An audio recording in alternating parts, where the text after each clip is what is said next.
there anything kind of new or same old, same No. old? I mean, I know that Nah, we've been nah, dude, talking about. I don't have anything new. I'll just flow with the conversation. We're chilling, man. What'd you think of Knoxville? Dude, it was fun. I had a It's cool. blast. We got to do it again. Yeah, we'll run it back, and then we'll wait for the video to come out on the Japanese rice lager. Yeah. It's fucking wild. It's even like weirding me out with like the rubber Johnny stuff and like the whole extra property that Kyle found that I didn't know about. I bought a house and figured out that it's the lot is twice the size. So I literally, I'm an idiot. I wrote in my notes that is something that I wanted to talk about. The fact that, for those of you that don't know, hi everyone, by the way. What's going on, everybody? Are we live? Can you hear us? Ron Barnes, Northwest Small Batch Brewing. What's up, everybody? We got Charlie here up in Chicago. You might know him from something else, a little name that goes by Golden Hive Mead on everything. What is going on, everybody? It's great to be back. It's been like, what, 2 months now? A little less than 2 months? It's been a month, and it was good because the last time you came on, you were dealing with a lot of stuff. And I guess from that night on, it's been pretty chill. Dude, yeah, it's been solid. Things have been good. So good. That's good news, man, because it sucks to take heat. I'm taking it on my new YouTube channel right now. And you keep you don't delete any comments. You keep them all up for the algorithm, or just whatever. Just too lazy to. You know what? I don't want to say I don't delete comments because I have deleted some bad, like really, right, comments personal that shouldn't shit. be there. Yeah. But for the most part, like if people are just, when there's negativity, I tend to leave it because there's usually people that back me up, and it makes for good conversation. So it does. You know what? A free space. Well, it's also good for the algorithm too. What's up, Noam? What's up, Raj? What's up, Blackwood Brews? What's up, everybody? I'm sure everybody notices Ronnie B? that you're in a new location, and what we were talking about, I think, right when we started going live, is that I'm an idiot. So for those of you that don't know, CH bought a new house, and the Clawhammer guys and myself were visiting a few weeks ago. 2 weeks ago. And we discovered that CH has double the backyard that he thought he had.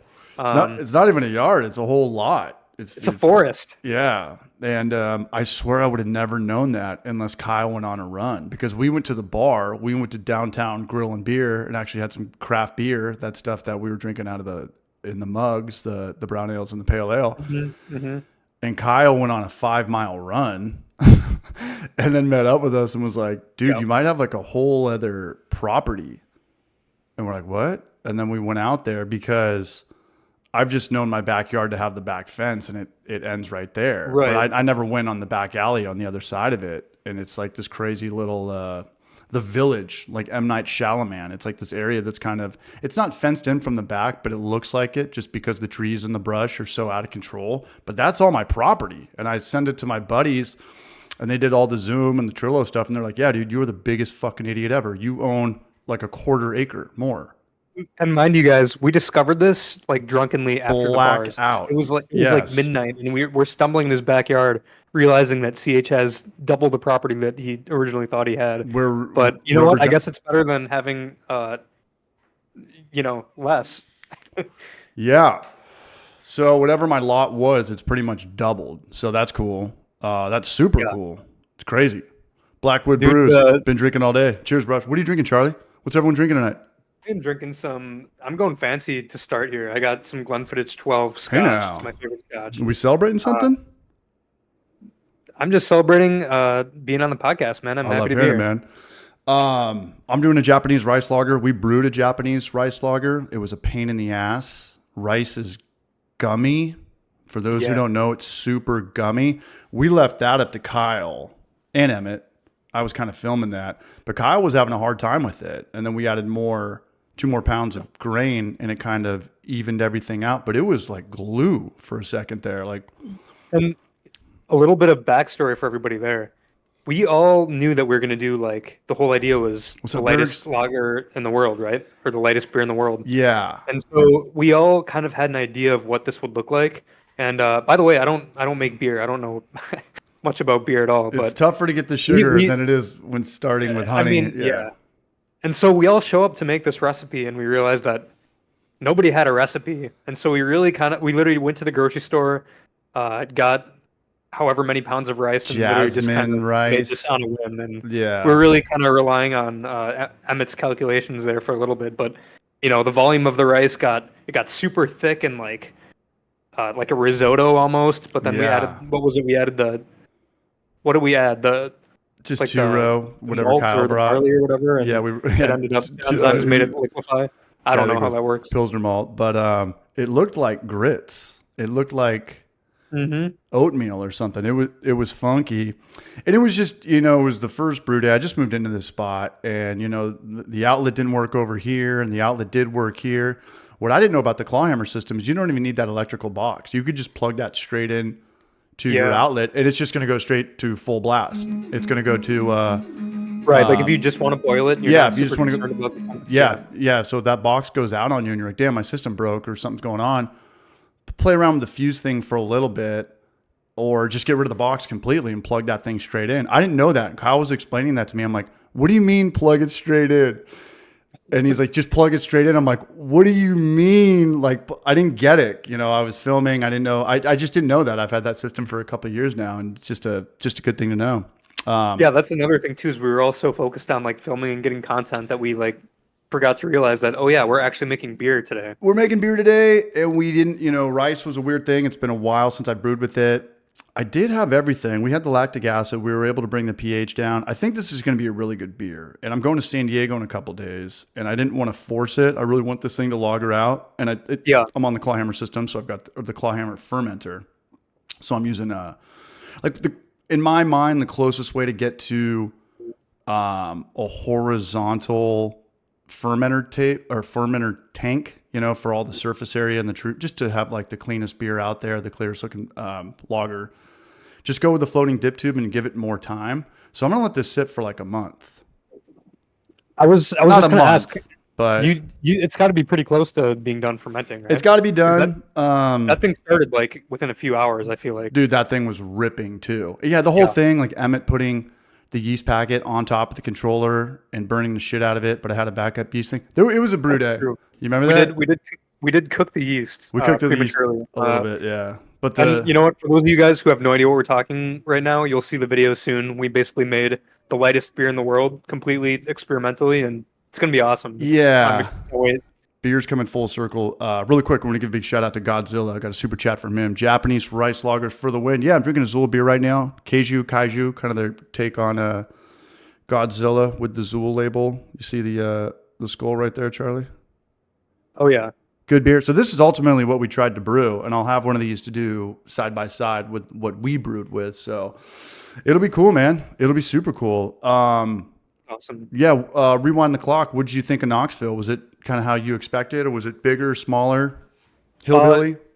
No, it was nothing like I expected. In a good way though. I mean, it was smaller than I expected, but it was like super clean, nice city. Food was amazing. There was all the bars we went to, that cigar shop. There was so much. It just felt like so new. Yeah, I feel like you found a good spot. You got lucky there.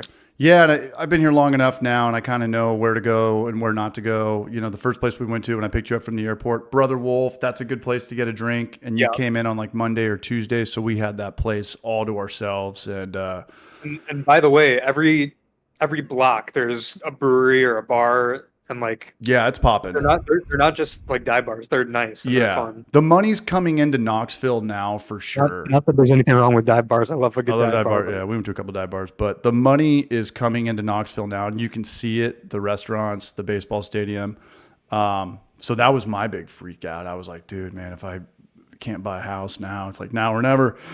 So any which way, I started a new YouTube channel called DIY City, and it gives me an excuse, kind of like fix this shitty house up. Not a shitty house, but it's from the 50s, and you stayed here, you showered here, the water pressure's weird, and the electricity's kind of jimmy rigged, and it just needs a little TLC, and it just gives, and I don't have any money to afford, there's no like $15 handyman anymore. Like it's thousands of dollars to get a shed demoed, or someone to switch out your 2 prongs to your 3 prongs, and anything. The only thing that's like a handyman now is like landscaping. If you want to get your house painted, it's like $7,000. Like $7,000. Okay, all right. I can't wait. I know you just started your DIY channel. DIY City. Can't wait for it, though, 'cause I know how good you are at that stuff. I know you have a history in construction, and the way you make videos, like the comedic aspect and the approachability, I feel like it's gonna pop off, dude. That's gonna be. I mean, just your first couple videos are awesome. So I that's appreciate you, gonna be man.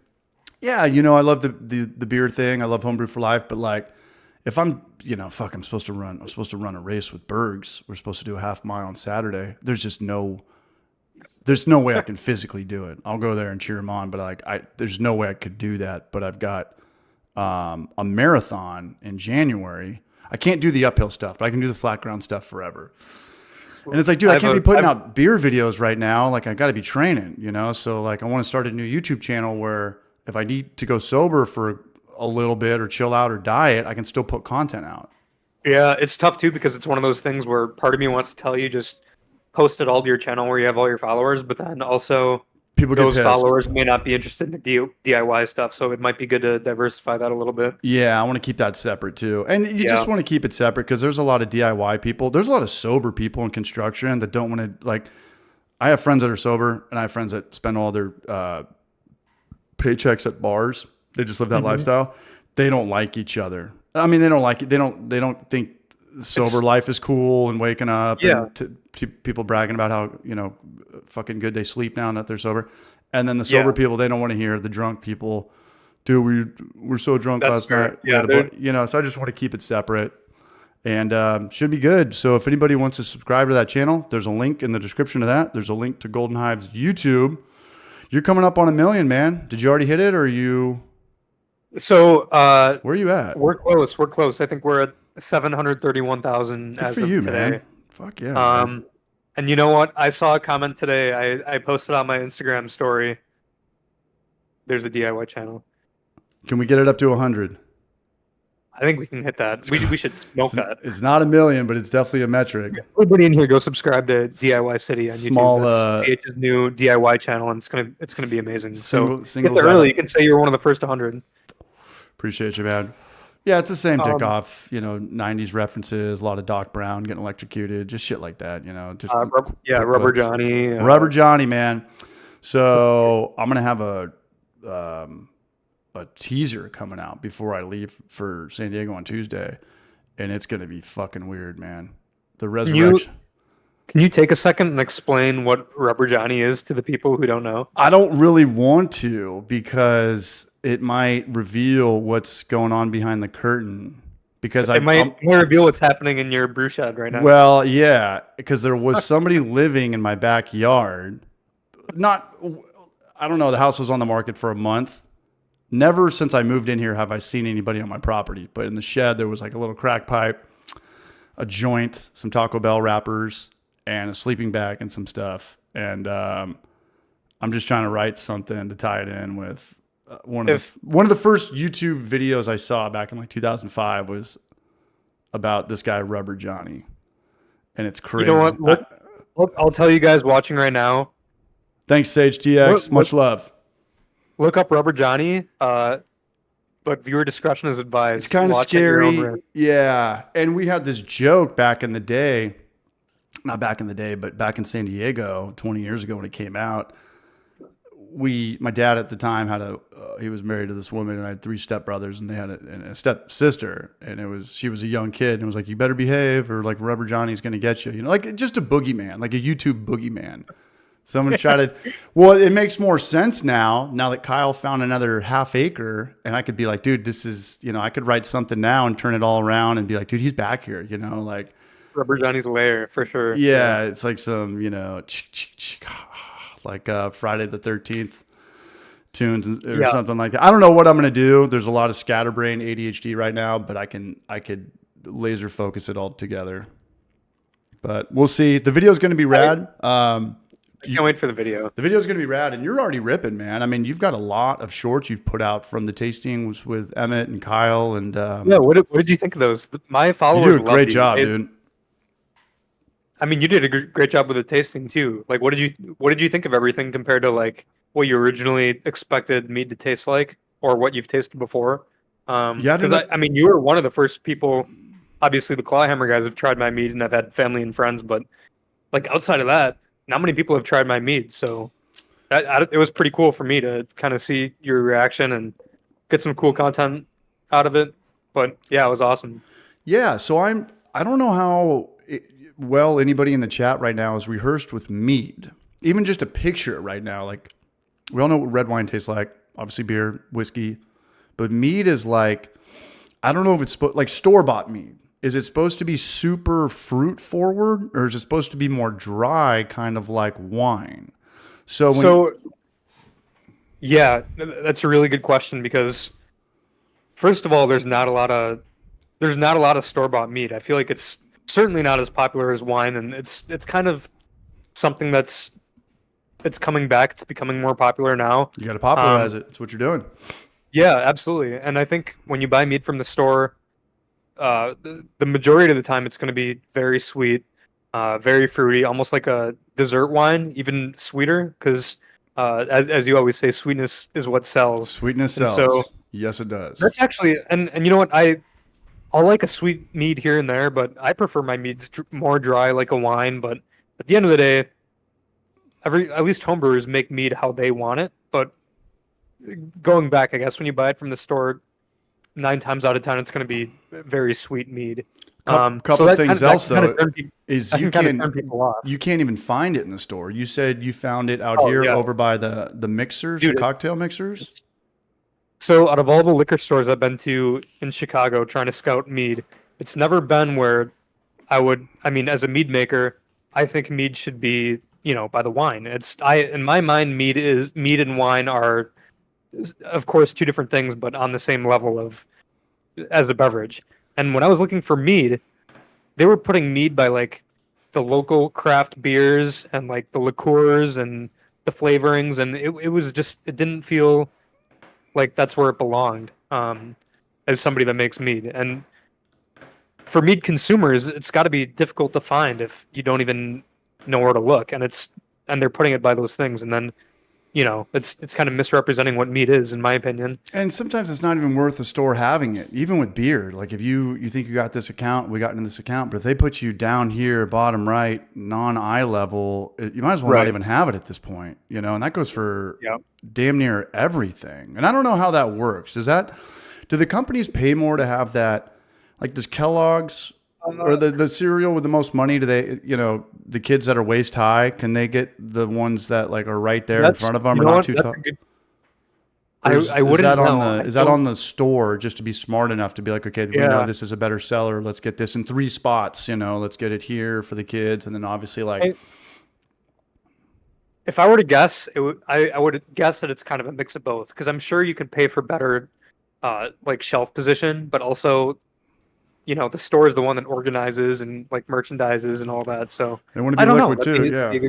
Yeah. Maybe a little bit of both. And then sometimes you go into liquor stores and they just have like big promos, and you're like, okay, that was paid for. Clearly, if you have like Jägermeister shit hanging from the ceilings and Jägermeister disco balls and glitter and booby tassels and all this shit, like, okay, that they paid for that, Dude, I have to ask you something. Yeah, what's up?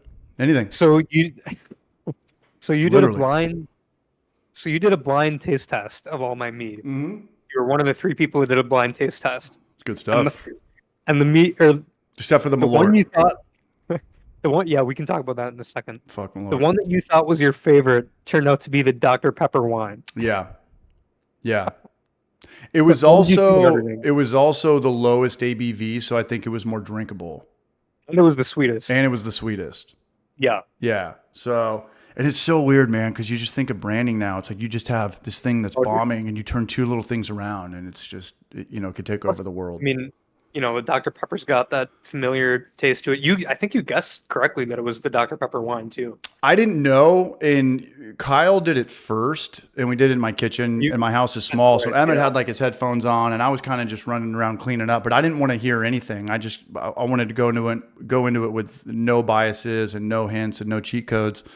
And it's good. And, at the end of the day, Charlie left his mead here. He brought a bunch of mead out here. Thank God nothing broke. He brought a whole, what'd you bring out here? Like 10 mason jars?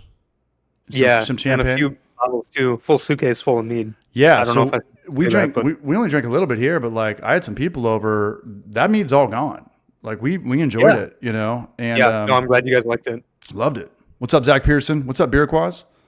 And back to the whole store thing you're talking about, everything's a little bit sweeter. And you were saying a lot of the few meads that are in circulation, you think, or that they're not using really real honey. Cause I'm not surprised. I'd be surprised if they were spending, $5, $10 a pound punch. It's tough. I don't want to say that. I mean, yeah. Right. There certainly are meaderies that do in fact use real honey, but also real, like raw, unfiltered honey is expensive, especially in bulk. So I know for a fact that there are some that, just use the cheapest bulk honey they can buy. Whether or not that's real honey, you'd really have to look if it's True Source certified, go back to the source, see if it's cut, I can't really speak on commercial mead because I just don't know. I don't want to talk smart like I know something that I don't, but honestly I would have to do a little bit more of my research, but that's something I do plan on doing because I would eventually like to, share my mead with everybody, and in order to do that, you have to produce it commercially. So right. What's up, Iowa? What's up, Raj? That's in the works. So hopefully you guys can all try my mead soon. And the one thing I love, I'm excited for that. Yeah, and the one thing I love about mead is that it's strictly kind of a home brewing thing. Like you can't even really get it; you have to make it, and that's such a pure thing to me because there's a lot of narcissism in beer, the craft beer world. There's a lot of breweries that talk shit about these breweries, and these people talk shit about this. It's like, well, these guys aren't about the beer. These guys are just going after the money. It's like, shut the fuck up. If you wanted to be all about the beer, you would have been a home brewer and winning homebrew awards. At a certain point, you wanted to make some money. You got into the business side of it, but like the mead thing, yeah, it's all just for the love. It's all just for the 1 gallon batches at home. Start with your own sugar. You can get going for way cheaper than, I don't know. What, like a Northern Brewer kit's probably about $100. Your kit's about $75. Yep. Yeah.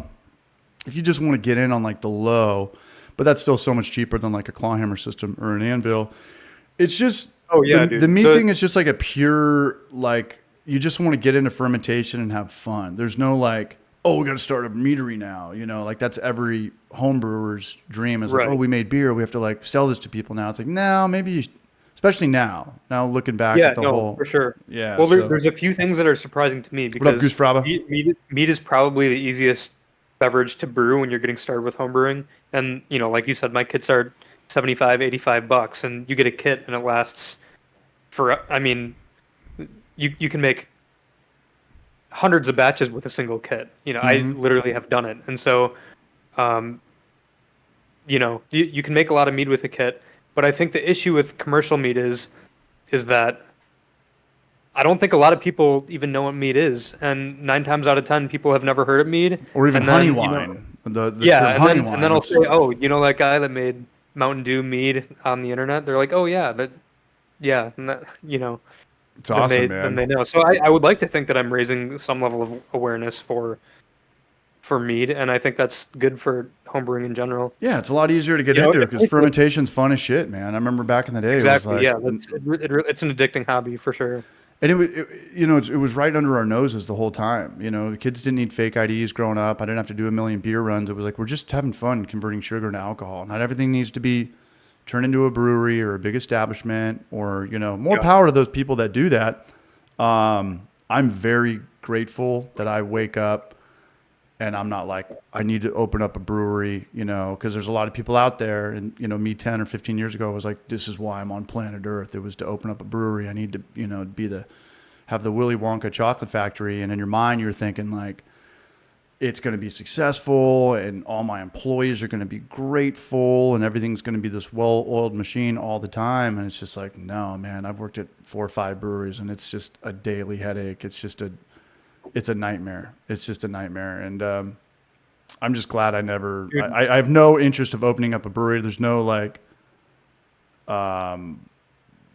well, shoulda, coulda, woulda, look back on your life, but there's none of that anymore. Yeah. Yeah. So, there's going to be breweries that open in 2024, 2025 that are going to shred, that are going to know what they're doing. And it's just not, there's no FOMO. There's no jealousy. There's nothing like that. And I'm super glad I don't have that. Yeah, dude. I'm probably where you were like 10 years ago or whatever, where I do want to, I mean, I never, I guess, how do I say this? Now that I have an established following of people that are interested in mead, luckily a lot of people have become interested in homebrewing, and a lot of those people have, gotten kits, gotten recipes, have started making it themselves. But there's a handful, I mean, there's a good portion of people that aren't necessarily into homebrewing but want to try my mead, and they haven't had an opportunity to do that. So, like I said, my goal is to eventually give people that opportunity to try my mead.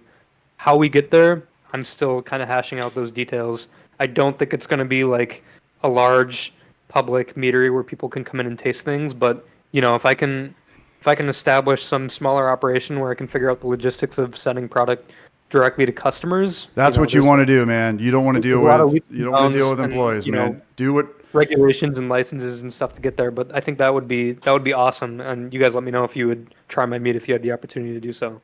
Yeah, I think that's the best course of action, the safest course of action, because you have something that nobody else has except for established wineries, and they could do just direct to consumer and do like a wine club type thing. If breweries had that option, they would do that in a heartbeat. Like, I don't want to deal with people driving drunk out of here, kids screaming. I'm not going to name which brewery it was, but me and Charlie and Kyle and Emmett went to a brewery, and they had a giant jumbotron in the back, and they were playing Robin Hood, the cartoon, and there was kids running around everywhere. And I was just thinking, it was basically Chuck E. Cheese. The Chuck E. Cheese, with yeah. alcohol. And not only that, man, but I think if they just got rid of their brewery and just sold the High Noons and Miller Lights, they'd probably make even more money. It's just I'm making a video on how craft beer has definitely changed, and it has changed from when I got into it. And I don't know. I think everyone's hitting the brakes on wanting to open up.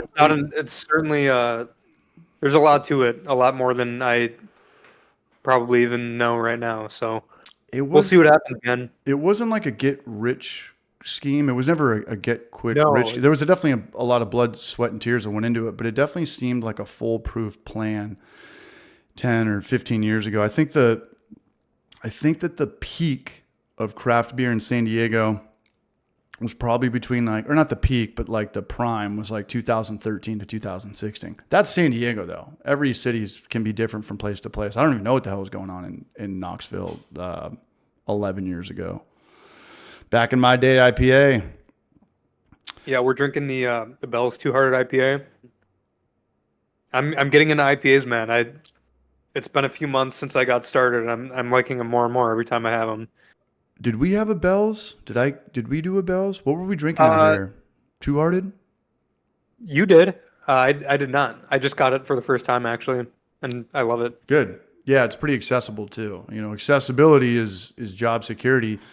Whoever was on here, we were talking about not Russian River, New Belgian. How they have the what's this, Jolly Roger? It's Spotted Cow is their main one. Not New Glarus. Voodoo Ranger. Okay, gotcha. Dude, you can go anywhere on planet Earth. The most hillbilly 7-Eleven and in Antarctica or whatever, they'll have that. So just accessibility is job security. So no, yeah, and kind of on the opposite of that, what I was going to say about New Glarus, Spotted Cow is that's only available in Wisconsin. But next time I see you, I'll bring you some or whatever you like from them. You've had Spotted Cow, right? No. Really? I mean, how would I get it? I've never been in Wisconsin. Oh man. Well, we got to change that, man. Yeah, I do want to come up to Chicago as well. Oh, of course, yeah. I mean, it's right by the border, so. Yeah, and Chicago and Boston. Hopefully. I don't know how I've never been there yet, but I want to get up to Chicago, and I would imagine the craft beer scene is kind of the same way it's going anywhere. The resolutions or whatever. Revolution. Yeah, I actually just went there not too long ago. They're doing okay? Yeah, that place is great. Dude, breweries are just like classes of people, man. And the upper class of breweries are peeling away from the rest. They really are. And it's the only two breweries that are kind of growing are the hype breweries, which are the the cooler brands, but like that's tough to maintain. Sooner or later they're just all going to become overpowered with the kids and the families, and sooner or later everything's just going to become, the Chuck E. Cheese vibe. If you want to grow like that, there's always going to be the cool localized neighborhood hangouts that I'm going to go to. And Emmett was telling me in Asheville, there's a brewery called Diatribe, and they're just straight up, hey, no kids and no dogs. So I'm like, you know what? You might make a lot of money doing that these days. If you just put it on your website, like there's no kids and there's no, or not, bring your dogs in here or whatever. But like we're not having kids running around here. Dude, what happened to bars being like 21 and over? Does that not apply to breweries? Or bars are pretty much, if they're serving liquor, I mean, it's a state by state thing, but yeah, I don't think kids can go into bars. Actually, I don't know. Right. No, I don't think they can. I mean, in a busy night, they're going to have a bouncer and they're going to be checking IDs. So at a certain point, maybe it's 21 and up. Yeah. I don't know. Yeah. Yeah. But if you have like arcade machines in a kitchen, you might want to just, get sales from the food, and who cares if they're 21 or not? I think it depends on the permit and the state. Somebody says it doesn't apply to restaurants, so that might be how they get away with it if they can sell food. It's all just going to become kitchens without kitchens. It's just going to become restaurants without kitchens, or then they get their own kitchen, or they've got a good food truck locked in. But hey, speaking of Chicago, dude, you recently tried Malort. Oh, dude, and that's a Chicago thing, right? That is, I think it's made in Chicago. Don't say the Malort's name in vain, man. Do not say the Malort's name in vain. Yep. For those of you who haven't seen the video, I basically, I feel bad about doing this, but I knew I could do it to CH. I didn't want to do it to anybody else because I knew CH would be cool with it. But essentially what happened is, I was having everybody try my mead. Like I brought a bunch of my like good meads, a few of my like soda meads. And I had a bottle that I labeled as a mystery flavor, and all it was 17%? So it was watered down Malort that I could argue is like the same alcohol content as a mead. So I gave it to him, and I told him it was a new mystery flavor I was working on. Oh, you saw. When in reality, it was Malort, and you were trying so hard to be nice about it, but you could see in your face that did not sit well with you. And oh my god, that reaction was so funny. You guys got to go watch the video. The Unhappy Camper IPA. Yeah. Yeah. It just tastes like everything I don't like about Underberg and Jägermeister. Malort is black licorice, but Malort tastes like black licorice and like an ashtray. It's like chewed up cig with like a shot of Underberg. I think the term you used was turkey jizz. Turkey jizz, yeah. I don't know. I just say some weird shit from time to time, and dude, that was so sometimes it gets funny. laughs, and sometimes it creeps the shit out of girls. ZP just died a little bit inside. He's the Malort warrior. He was drinking Malort on here one time and took a little cat nap. It was awesome. He just fell asleep at the wheel for 10 minutes. It was incredible. See, for me, Malort is just, I don't get like, you said you get black licorice. I get more like grapefruit, orange peel, like totally bitter to me. Well, the peel part, because the peel is disgusting, so that checks out. Yeah, that's what I mean. Okay. Yeah. You're eating the zest or drinking the zest. But yeah, the worst part of it. Yep. I didn't know that because Kyle doesn't really drink. I don't know if you noticed that, but he'll have like one or two drinks a night.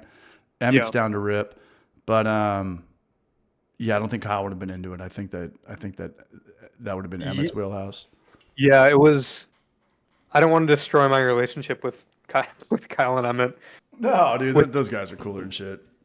I love those guys. Fucking Emmett's so funny, man. Dude, that was. We gotta make that happen. Yeah, and sorry about the first night. My buddy Sean was ripping too hard at dinner and wouldn't shut the hell up. He was drinking all day, kind of burned. Oh, he was fun. It was a good time. Yeah, he's been on a good one. Dude, no one's allowed to be louder than me. If someone's louder than me, someone's got to go. That's a good rule, I think. It's a good rule. You're not that loud. When I start drinking tequila, I get louder, motherfucker. And then I think I have the problem where I'm like, makes the clothes fall off. No one's gonna hear me unless I'm like 6 inches from their face and their ear. Yeah. But just Emmett, like going out to dinner with him and getting oysters. He's like, yeah, my favorite part about getting oysters is the crackers. And like, well, why don't you just get no, like just let him like live his life, like what, like just the little quirks that Emmett has, like telling us like he's never taken a shit after he drinks beers. And we're like, well, what if you have to take a shit? He's like, just doesn't happen. We're like, It's just a rule. What are you talking about? Like, what if you have to take a shit when you're drunk? He's like, wouldn't know. I just have never done it. And you're like, what do you? Yeah, You just got to let him go. Some birds weren't meant to be caged. Just. Yeah, that's exactly it. You know what? But we're like trying to question him. Like, well, you don't shit after you crack a beer. He's like, never done it. Like, you don't. Why don't you just get the crackers and not the $40 oysters? He's like. No. You just need the crackers. I'm like, why don't you just buy saltines? He's like, dude, I'm starting to piss him off. So Emmett's got a rule that he doesn't allow himself to take a shit if he's drunk. But my guess is he's had a bad experience that led him to creating that rule. Because sooner or later, why else would you like? How did that rule come to be? That's my question. Like, what made you make that rule? Probably Malort. Probably drinking Malort. Yeah, somebody's got it here. Malort and crystal hot sauce. But no, it was rad, and I was able to see like what I can get away with in my kitchen, and that was about the max of it. Like me, you, just the four of us, but we all got to be kind of on the same page. I was thinking about having some girls come over from Zool or some guys or do some blind taste contests. I was like, no, this would have pissed people off and just been more distracting. And I learned the hard way from that back in San Diego, just when you're trying to film something and girls are talking or guys are, their phones are going off or someone wants to smoke a cig. It's just you got to use that. You still have, did you keep that, excuse me, did you keep that like white thing that I made that you could do blind taste tests with? Yeah, I still have it. Yeah, you could totally use that. But your house is awesome. It was perfect for the group we had. Yeah, it was cool. What'd you think of the place? Was it too loud? I mean, it's a 3-bedroom, but it's a small 3-bedroom, like it's like a college kid house 3-bedroom, like just a shot and everyone's got a bathroom. You were able to sleep good? If you're calling your house a college kid house, I would love for you to see the houses that I lived in college. Okay, because yeah. Your place is the Taj Mahal compared to that. Appreciate that. We had oh man. There was a mushroom growing out of the floor in one of my bathrooms in college. And that's just like, people being gross though. That's just, I mean, that can be an old shitty house too. And our place, yeah. And you know what? Our place was notches above like some of the frat houses too. It gets crazy there. Yeah. College is a wild time, man. Yeah, we had like a $1,200. No, we had a 4-bedroom house. It was like $1,200. I think we all paid like $300. It was. Yeah, same. It was college. It was once in a lifetime. But no, I appreciate you guys coming out. That was cool. I mean, they can drive here an hour and a half. You had to buy a plane ticket, and it's cool because Knoxville's rad. Once you're here, like we can kind of walk around everywhere, and we didn't, we're not on the freeway the whole time, like in San Diego or in Texas or Los Angeles. The Chicago to Knoxville plane ticket was really cheap. So was it? You okay, tell me good. when and I'll be back. Yeah. Okay. I would love to make it happen again. Yeah, come back with your buddy. We'll get Emmett and Kyle out here. I'm just trying to I love the Mead thing because I need to mix my channel up. People want for me to brew and make homebrew for life videos, but like every video that will come out in the future is kind of just a variation of something I've already done. And the Mead thing is a great thing for me to get into. I'm going to focus on the shorts thing. I'm going to steal a lot of your or inspiration or ripping you off, dude, whatever word we're using. Game. Yeah, and it's also inspired me to be like, okay, you're going the Mead route. Like I want to figure out what I can do with 1 gallon batches with just turbo yeast and just crank out some 10% thing and do what a lot of the breweries are now doing. That's just do a 10% base and then dilute it with all your pretty much sugar. Your high C or your Jolly Rancher concentrate, and then just have fun with that on a homebrew scale. Somebody in the chat recently, or like a little bit ago, asked if I learned anything from you, Kyle, and Emmett about like using new yeasts and making beer. And well, you learned that it took a long ass time. I remember making beer is a process. Yeah, it's an all day thing. Right, I know. But certainly, yeah, like you said, I've never tried using turbo yeasts or other beer yeasts. I know. What's that? What's the kind of yeast you guys use? The something Labs. A lot of White Labs. Yes, we used the pink Safe Ale. I think it's 3471. It's the lager yeast, but it rips at like 75 degrees, especially when you're fermenting under pressure. You can get away with a lot. So that's kind of what we did. I'm just going off Kyle's word on that. Right, and I think Brewlosophy, and there were some other accounts that said like a lot of those white labs yeast or the beer yeast will say that they have a certain alcohol tolerance, but that's because when you make beer, you're only providing, a relatively small amount of sugar compared to like when you make a mead, and so a lot of the times you can actually push the alcohol to be a lot higher than what it's rated for. So I'm gonna have to do some experimenting with different yeasts because I haven't really ventured out that much in terms of yeast outside of like the dry yeast that I just use for mead making. So I've got a lot of experiments planned with like different ingredients and stuff.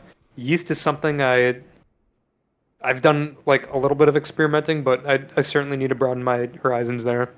Yeah, and really quick, big shout out to DIY City. I don't know who. That's probably Chris Radiation. He always changes his name up. But if it's not, big shout out to who just donated that $1. Like, comment, and subscribe. Yeah, you have. It's not easier. Well, it is kind of easier. It's easier for you to put out content. I think distilling and brewing, especially or winemaking, however long they put down red bottles. What do we drink red wine? The good bottles are like from 4 years ago. You can't do that as a YouTube channel. You got to kind of speed up the process.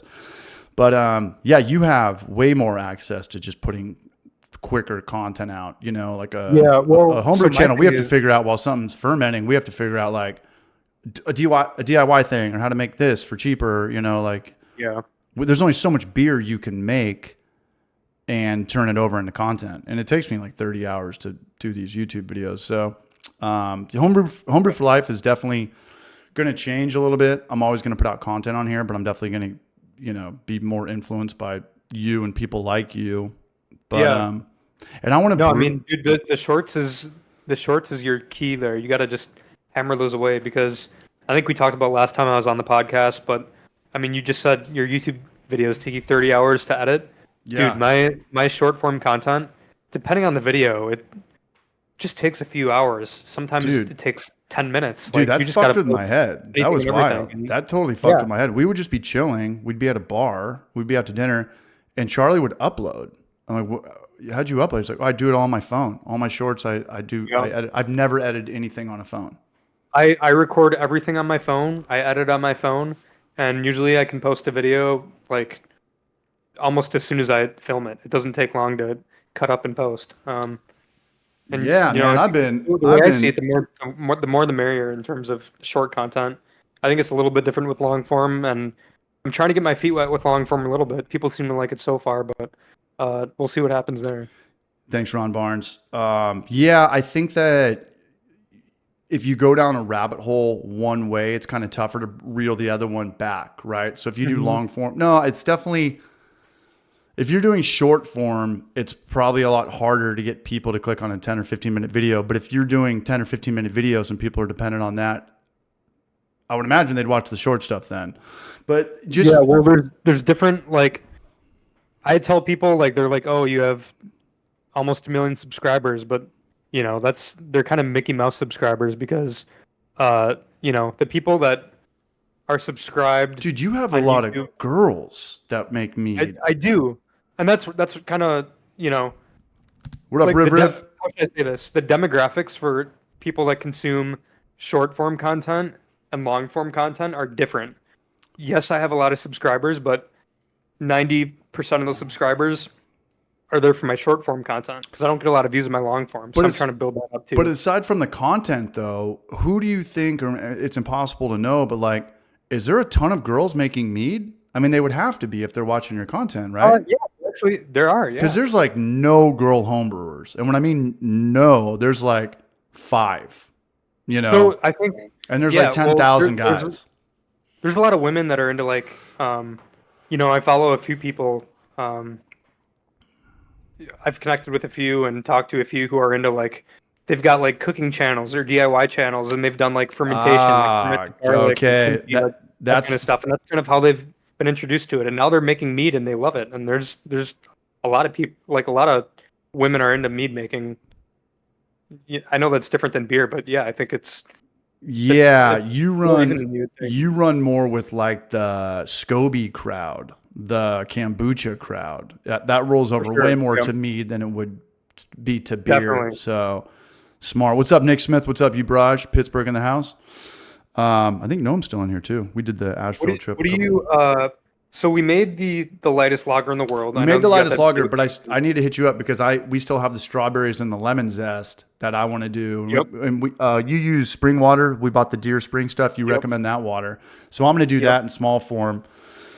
So it'll be cool. So I'll make a short out of that. Yeah, I was just going to ask, kind of like, what do you have in store next in terms of like, what are you gonna? You're planning on brewing that mead. So like maybe talk about that, or what else you have planned for? I don't know. Brewing? I don't know. Brewing, I'm going to do a dark lager after the light lager. I mean, the light lager thing. That's a good idea. We did a light lager because beer is just kind of it's coming full circle. I was talking to Nick about this today. We were talking about like these 7% beers that are like, peanut butter and jelly and stuff. They're like probably 400 or 500 calories. They just are. And people don't know that. And it's the people behind the curtain are going to clearly know that like this is, if you're going to call a hazy IPA 250 calories and a Sierra Nevada pale ale, that's 190 to 200. Like this is getting pretty ridiculous, So we wanted to go just kind of full circle with like triple dry hopped, we're just going back to beer. We're just going to make like the lightest beer possible. But our rice got so gunky because we were shooting for like a 4% light lager.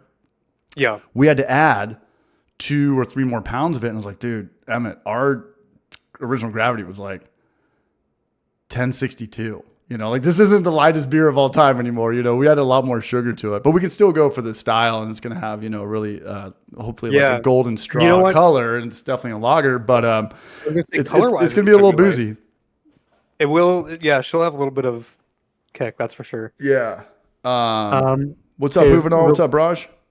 Somebody asked if I use what kind of yeast I use. Off the top of my head, EC 1118 is a common one. K1 V1116. Red Star. I think is it D47? Lalamund. Yep. What about champagne yeast? 71B. Yeah, I mean they're all, I think, technically considered champagne yeast actually. But those are. I wonder who regulates those are the that. ones I usually use. Good to see you too. No, I'm glad you're here, Braj. So I'm going to do the mead. What do you think? How long is it going to take to ferment? Like if I want to get it to a point where it's actually a little bit drier than sweeter, about a month? Yeah. About a month. Make sure one thing I found is that maybe it's not like easy putting out mead. In my old recipes, like the first videos I watched and the recipes I learned would tell you to put like acids right away, and cabinet tablets and stuff, but you actually don't want to do that because it'll slow down fermentation a ton. And a lot of that is just old winemaking books that are outdated, and new research has come out, and turns out you don't need to add acids right away. And so I've since updated my recipe book without adding acids right away.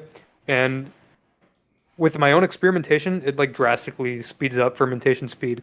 So as long as you're dosing nutrients correctly, like if you do like a 3-day step feeding, and I'll send you the instructions to do everything, you should be able to get a gallon of mead fermented in under a month for sure.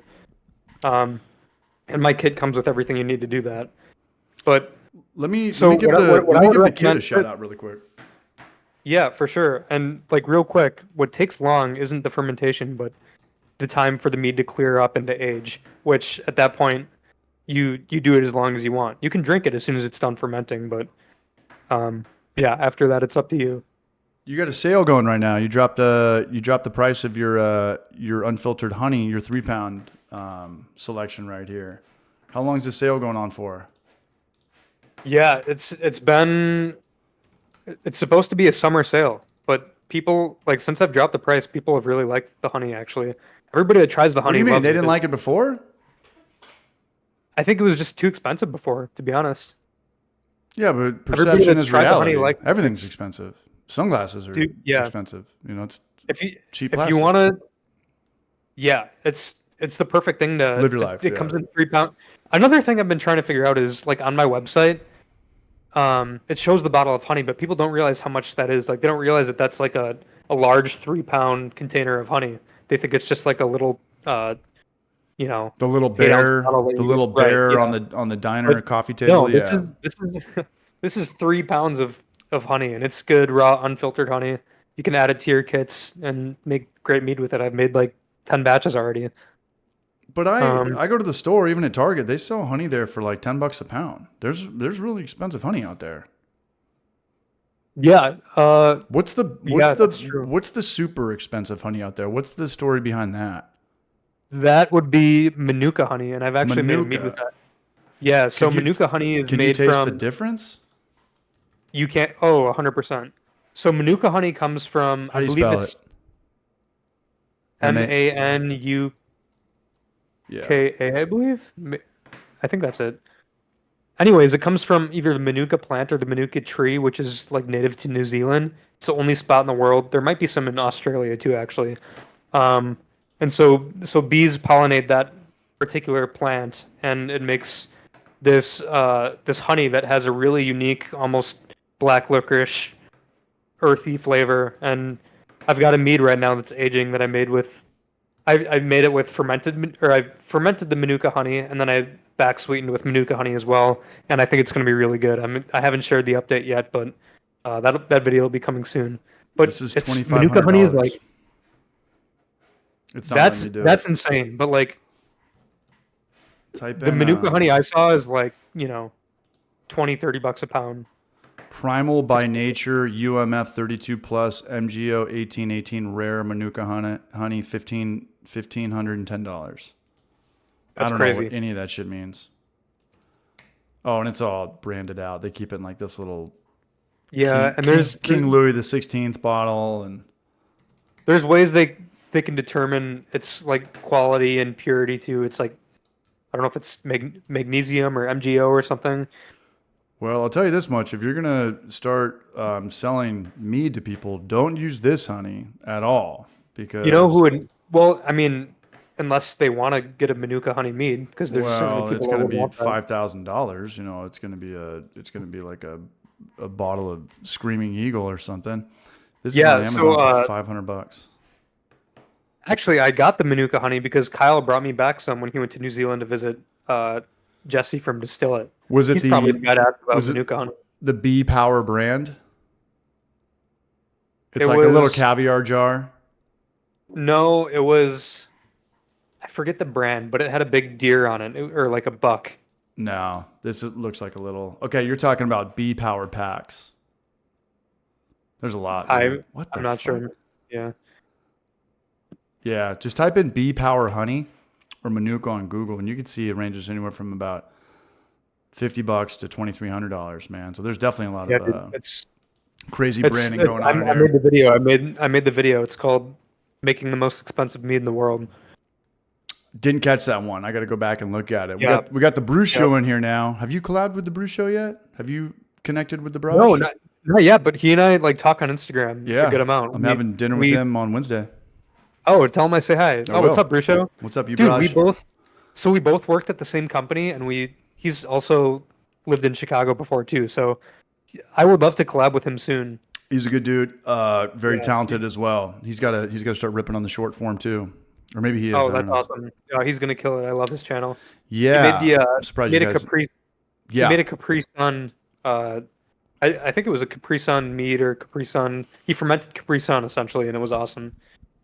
and he's got all this Emmett talk. He either had Emmett or he's got Emmett coming on tomorrow, I Yeah, believe. I saw that. So Yeah, that'll be I cool. can't wait for that. I'm That's gonna be awesome. I'm gonna be at Top Golf tomorrow, but I'll try to chime in. We're supposed to play golf though, but it's raining cats and dogs out here. Nice. Yeah. Yeah, it's cool. Emmett is involved. Brew Show. I'm seeing him. Everything's kind of getting connected right now. Always down to collab. That's awesome. Yeah, me too. I'm totally down. I was like, you guys were really the first people I collabed with, you guys and the Clawhammer guys, and it is so much fun doing a brew day with other people, just getting different perspectives, having you guys taste my stuff. It's a blast. I'm always down to make that happen. Yeah, that was cool. Like I remember thinking when you guys were coming into town, I was like, because I can host you guys. Like I thought your buddy was coming into town, and then Emmett was going Yeah. to be crashing my couch, and then Kyle was going to be in his camper. He's got one of those Mercedes campers. Yep. But they got an Airbnb right around the corner, and it worked out really well. Where nothing was too crazy, or nobody was.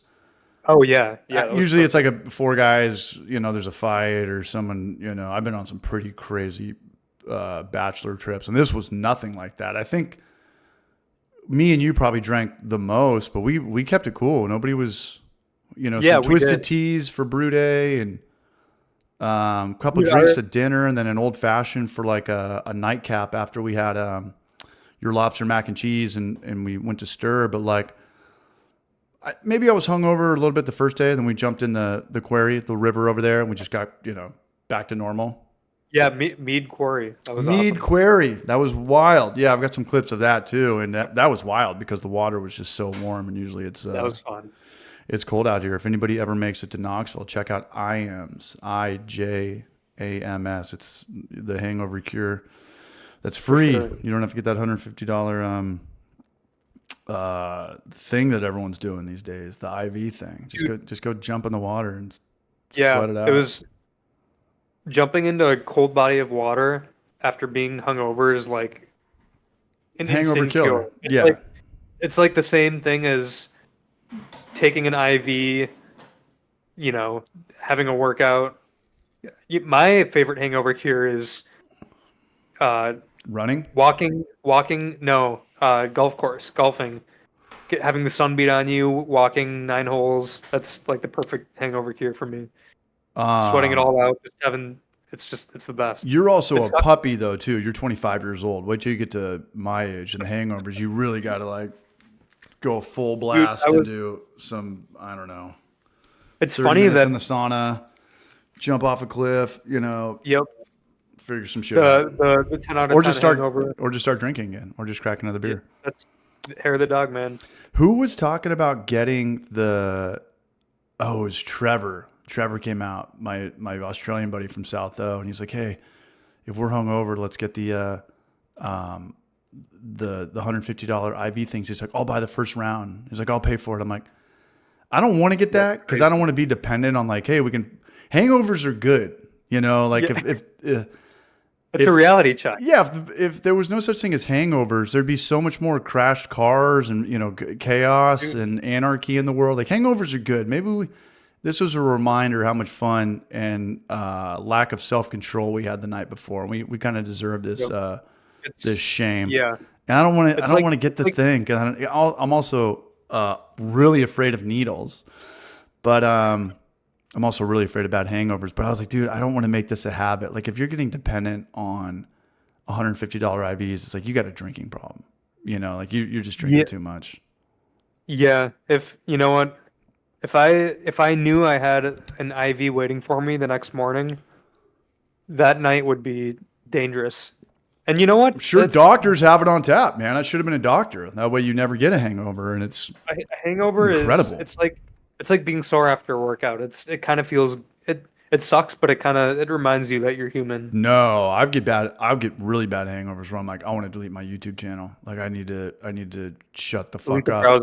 Just get a horse and move away in some rubber Johnny hut and just not bother anyone for a year, and then 2 days later. You know what? Rubber Johnny's got the life, man. He does have the life. And you guys are going to see some RJ very, very soon.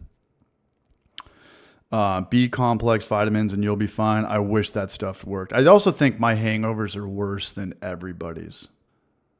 It's kind of weird that I still drink at this point. I mean, it's not weird, but like I let myself get out of control sometimes. But been really good about not. What are your hangovers like? Like for me, it's bad headaches. No, that's there. My hangovers are like. I have to run to see what I bought on Amazon. I have to run to see like which ex-girlfriend I texted. I have to run to see there's a whole thing. Like when you get that drunk and you think you're Beetlejuice or you could talk to anybody or just, you think this is so funny. Trying to chill out on that stuff these days for damn sure. So your hangovers are like putting fires out and it's the mental part of it. It's not so much the physical aspect. The thing about me, though, is I'm very transparent about my hangovers. I know a lot of people, and there's probably people in here that can relate, that their friends or their family members get hungovers, and they lie about it. They're just like, hey, dude, how you feeling? They're like, I'm fine. Good to go. I'm like, there's no way you're fine. We went to bed at 5 a.m. We got back from Vegas like 5 minutes ago. No, I'm fine. Ship shape, this and that. And then you don't hear from them from like a week. It's like, I'll just tell you how it is. Like, dude, I'm not doing good right now. Dude, you just Coffee, food. We got to jump in some pool, or we got to shock our bodies a little bit. But some people just can't deal with it. They're like, dude, I'm fine. It's too embarrassing or something for whatever reason. They just can't own up to it. I'll never understand that. You can't. Being in hangover denial is the worst thing you can do. Being in hangover denial is the worst thing you can do. When I get hungover, I use that as the dark side. you need to lean into it, embrace it. Yeah, no I'm using that as every excuse. I'm getting McDonald's. I need greasy food. I need to lay in bed all day. I need Gatorade, water, because I'm hungover, and there's no questioning that. But you work out a lot. Charlie is jacked. I don't know if you guys know about this. Charlie without a shirt looks like Captain America. I've seen it.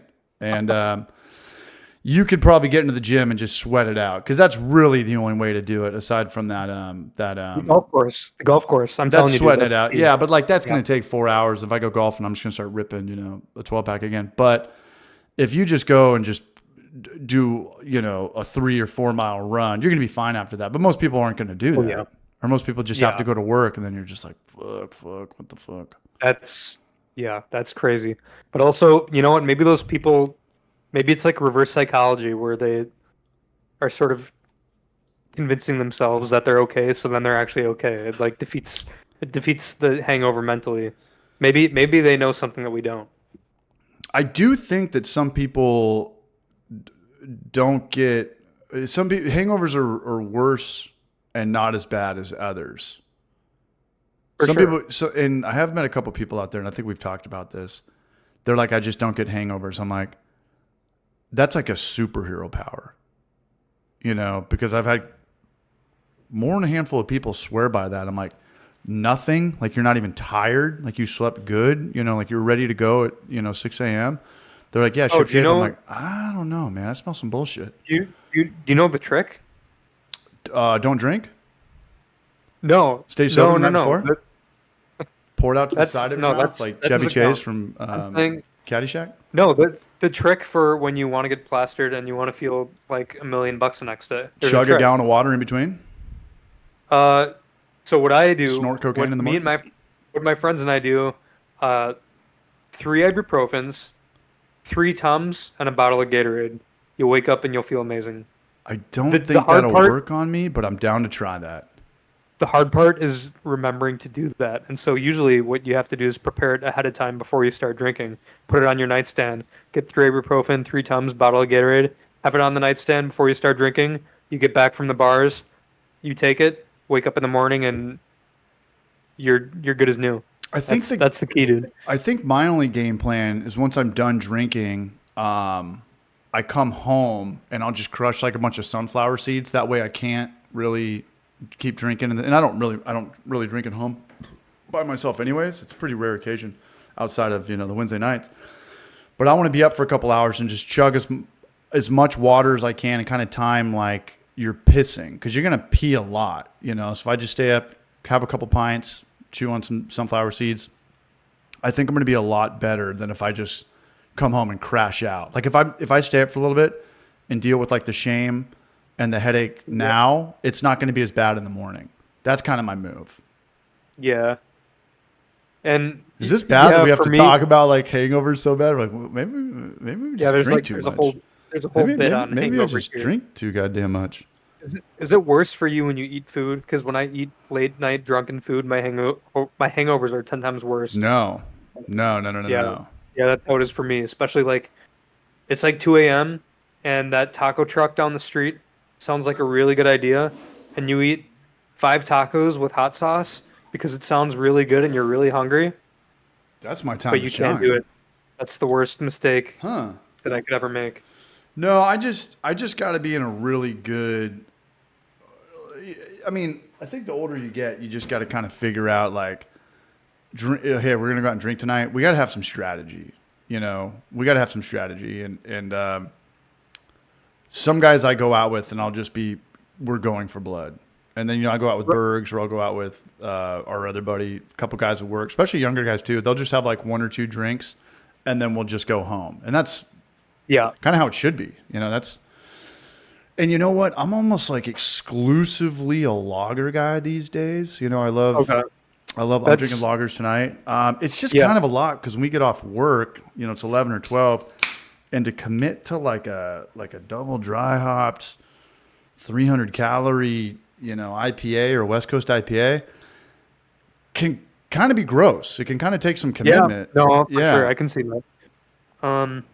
Ron Barnes, shout out Pedialyte and Advil. That's what I'm saying, man. That's what I'm saying. Pedialyte, Advil, it's pretty much that's, ibuprofen, Gatorade, Tums, tomato. That's 4 that's away. the key. We are 4. All right, hey, I'll be right back. I gotta grab another drink. Go for it. Yeah, trying to get this going a little bit more consistent. Next week I'll be in San Diego, though.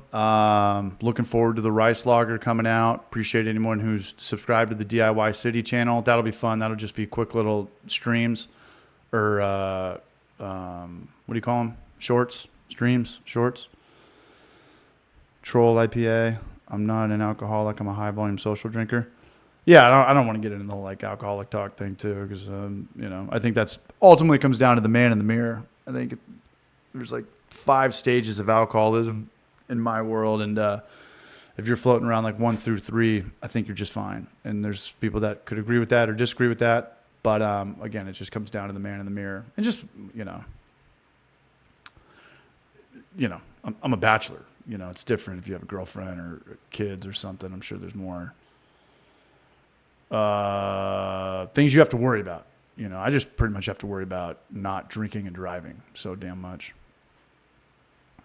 And it's a lot easier to have a handle on that in Knoxville than it was San Diego. So that's, I'll say it before, I'll say it again, but that's why I love Asheville. It's we're going out there. We're going out to Asheville to drink beer. We're going out to Asheville to drink craft beer. It's really good beer, and we can just walk everywhere. And it's awesome to have that relationship with alcohol, at least in that city. Yes, Michael Jackson, man in the mirror. But is anybody brewing anything cool? Is there anything going on? And is there any innovation or new yeast that ferments at 1,000,000 degrees that I need to know about? I know that innovations and new ways of brewing doesn't happen too far in between, but it seems when it does, we all kind of know about it. But if there's anything that's going on that's speeds anything up or saves anybody money, let me know, man. Put it on my radar. And shout out to everybody who's here right now. We got 30 people in here. I got to do this thing a little bit more consistently. We used to have 100 people in here when I was doing it every Wednesday. So I got to figure that out. I gotta figure that out. Or maybe I got to just get the new Mac so I can do. I can do it, but I want to do some of these streams on the actual Homebrew for Life channel because there's a lot more subscribers on that channel than there is on this one. So, it's cool that you guys are here. It's cool to have 30 people in here or 5 people in here. But I don't know. It's also cool, sometimes we get 100, 120 people in here with when I was doing it consistently and, Martin and Brewlosophy and Clawhammer and, some other YouTubers were coming on. But I don't know. Dude, I want to do as much as I can, but I know. What's up? If we could get it on my channel too, I'd be happy to throw it up there. You want to do a stream on your channel? Yeah, I'd love to. How many people do you think would show up? Thousands? Probably. No, I don't think so. I have no idea though. It's a completely different audience. Yeah, right. People that watch YouTube shorts versus YouTube longs versus people that watch people on Twitch are all completely different audiences. Yeah. No, maybe we should give it a try and see what happens. Let's go. Yeah, I'm super down. Speaking of Twitch, one of my dudes is going down in flames right now. Are you a Dr. Disrespect fan? Yeah. What's going on with that? He just got busted trying to talk to minors, or I don't want to say anything. I really don't know. Yeah, no, I don't know. I just saw that there were allegations, and I think he's been quiet ever since. I'm not sure if he put out a statement or not. I don't know what actually happened, but I know he's been under fire for that kind of thing. So, yeah, man, that's crazy. Do more advice notice. Yeah, I'm very bad about that. I need to. The key to, I think, building an audience is to do it consistently, and I just kind of throw it up, maybe once a month with 10 minutes notice. That's not good. That's not what you should be doing. But I hear you, Chris. Much love. The 2-time pedo. Yo, yeah, he calls himself the 2-time. He's hilarious, man, and he's live. You know, he doesn't edit that stuff. I mean, he does edit some stuff, but he's on the fly. He's got to be ripping, bing, bang, boom all the time. 16-year-old girl messaging her. He made plans to meet her at a convention. Yeah, but also like I get that. That looks very, very bad. But also like, has he done that with 16-year-old guys? Like, hey, you're my biggest fan. I just want to meet you. I mean, this sounds bad right now. I'm just saying, like, meeting somebody who's underage at a convention in public versus like, okay, he actually, some sexual stuff went on, are two completely fucking different things. I'm saying, sure, when there's smoke, there's fire. But I don't know. It's also the thing, like, did you know that they were 16? Often you don't really. I don't know. I'm going to shut the hell up. Dude, do you? But that's all it was, though. He wanted to meet an underage person at a convention as of now. As far as I know. Because I know he got busted, and he lives in my hometown. He lives in Encinitas. He lives in the town that I grew up in. Yeah, and he already got busted cheating on his wife, and he bought her a house right after they had a kid, and that kind of like squashed things over. But I remember the YouTube video where he was crying, and it's so weird when people film themselves crying. It's so fucking weird. Oh no, I'm not ready. Let's do it again. You know, let's cry better in this one. Well, like Jake Paul did the crying video. There's a lot of people that make crying videos. It's like Logan Paul, you mean? Yeah, Logan Paul. Yeah, I don't know. Filming yourself crying is, especially when it's on like your time. Like if you're on someone else's interview and you get lost in it, that's kind of different. But if you're setting up your cameras for yourself to cry, and that's kind of like, I'm going to win people over. Yeah, it doesn't work on me. Yeah. Logan Paul was putting out some major fires after that whole incident.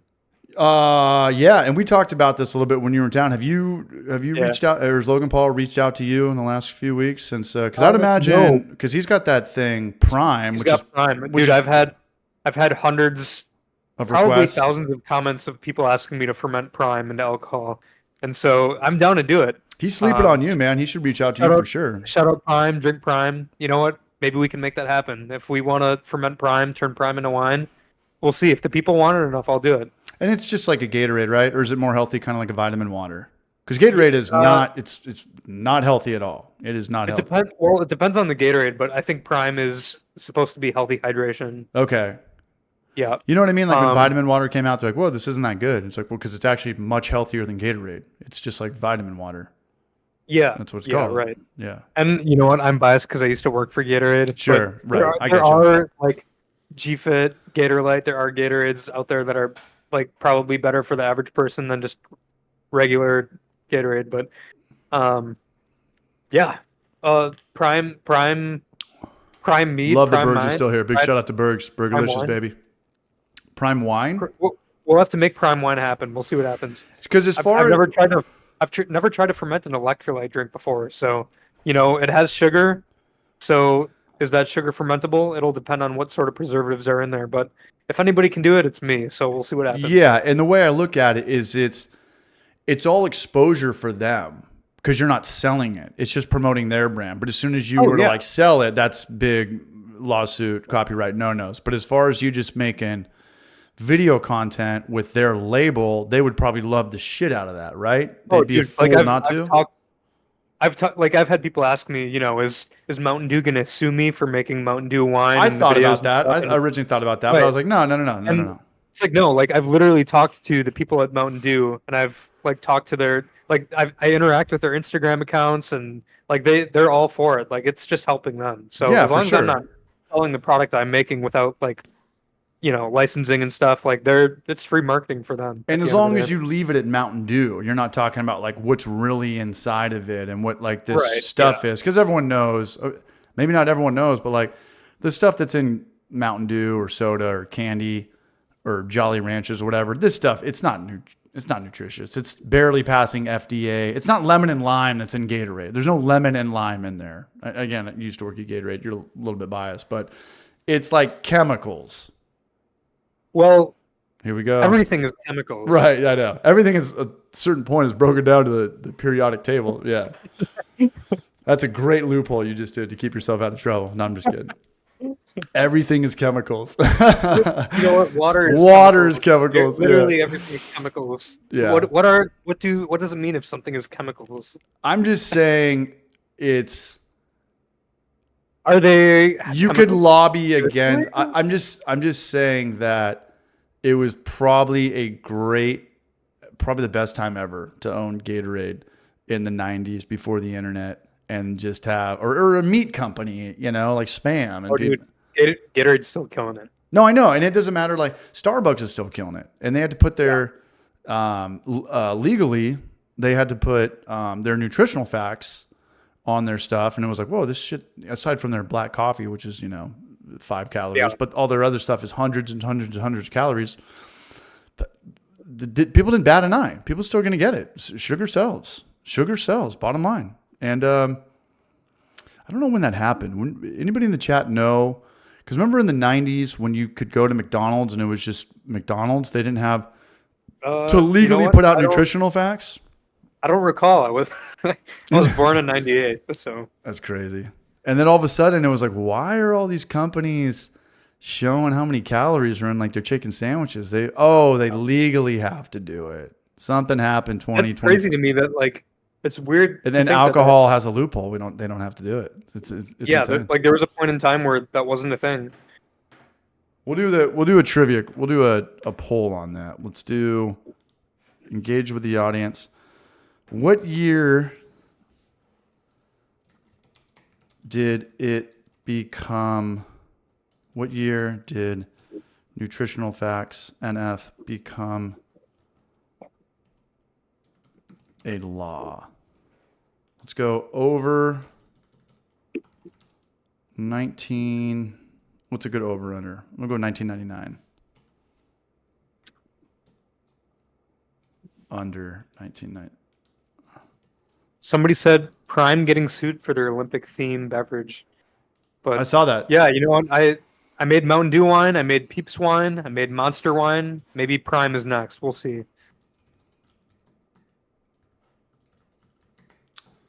When did restaurants become a thing? You want to hear what's next on the list for mead making? What I got planned? Yes, I do. Yes, sorry, I've been very rude. Oh no, not at all. Since we talked last, did you see I did the popsicle bomb pop mead? Yeah, and that was a good thing for you to do because Twisted Tea's killing it harder than ever right now, and they're doing that. Bomb pop. Yeah, the bomb pop. Yep. Dude, that great idea, great marketing because that's such a nostalgic thing from the 90s too, especially around 4th of July, the red, white, and blue. Dude, they're delicious. So essentially what I did is I took... Damn, it was 1990. I took like 3 family-sized boxes of the bomb pops, the red, white, and blue popsicles, melted them all down, and tried fermenting them into a wine.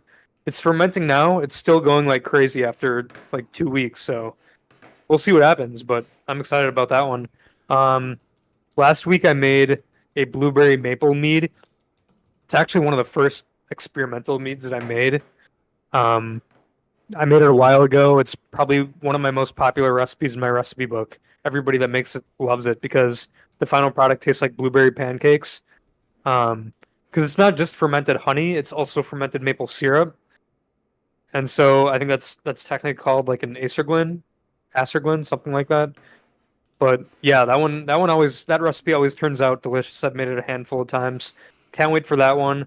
Used 100% pure Wisconsin maple syrup. So shout out Skinny Sticks. That stuff is amazing. But yeah, we'll see. I've also got a bottle of this bourbon barrel aged maple syrup that I might turn into either a mead or a... I don't know. I haven't thought about what I want to do with that. Maybe like a French toast themed mead or something like that. But I think that could be good. French toast mead would be awesome. I think French toast is the next thing to kind of go. Not go, but I mean, they're like PB&J was big. the Mountain Dew thing worked out really well. I think people were waiting Yeah. for the Cinnamon Toast Crunch to kick off because everyone loves Cinnamon Toast Crunch. Everyone loves Cinnamon Toast Crunch. Yeah. And again, you have the power. I have the power. We can do that and make videos on it. Make Local it breweries can't do that and put Yeah. Cinnamon Toast Crunch all over their label. We can do that and make What do you money think? off it. Should I do a cinnamon toast crunch mead or like a French toast mead using maple syrup? Yes, and I think that would crush. And I think I should do that and call it a beer too, even though it's not really a beer, but like people don't really What if know. we did some sort of collab where I make a beer and I make a mead and you make a beer and we kind of like taste and compare, see how they turn out? I'm down. That'd be fun. I'm super down. Yeah. Yeah, Dude, that'd I'm probably down. turn out really good too. Yeah, and I'm just thinking I would use the bourbon barrel aged maple syrup, a couple cinnamon sticks. That could be really good. cinnamon Maybe sticks for the win. maybe some Yes. vanilla. Yes. I'm listening. Yeah, dude. Or we could flip the script, man. I'll make the mead and you make the beer. Yeah, better yet, maybe we should do that. Do you have a Clawhammer system? Do you have a electric? I do not. Okay, I'm No, sure that they would. Kyle and Emmett got to hook me up. I'm down to Oh, brew. they would do that without even thinking about it. Yeah.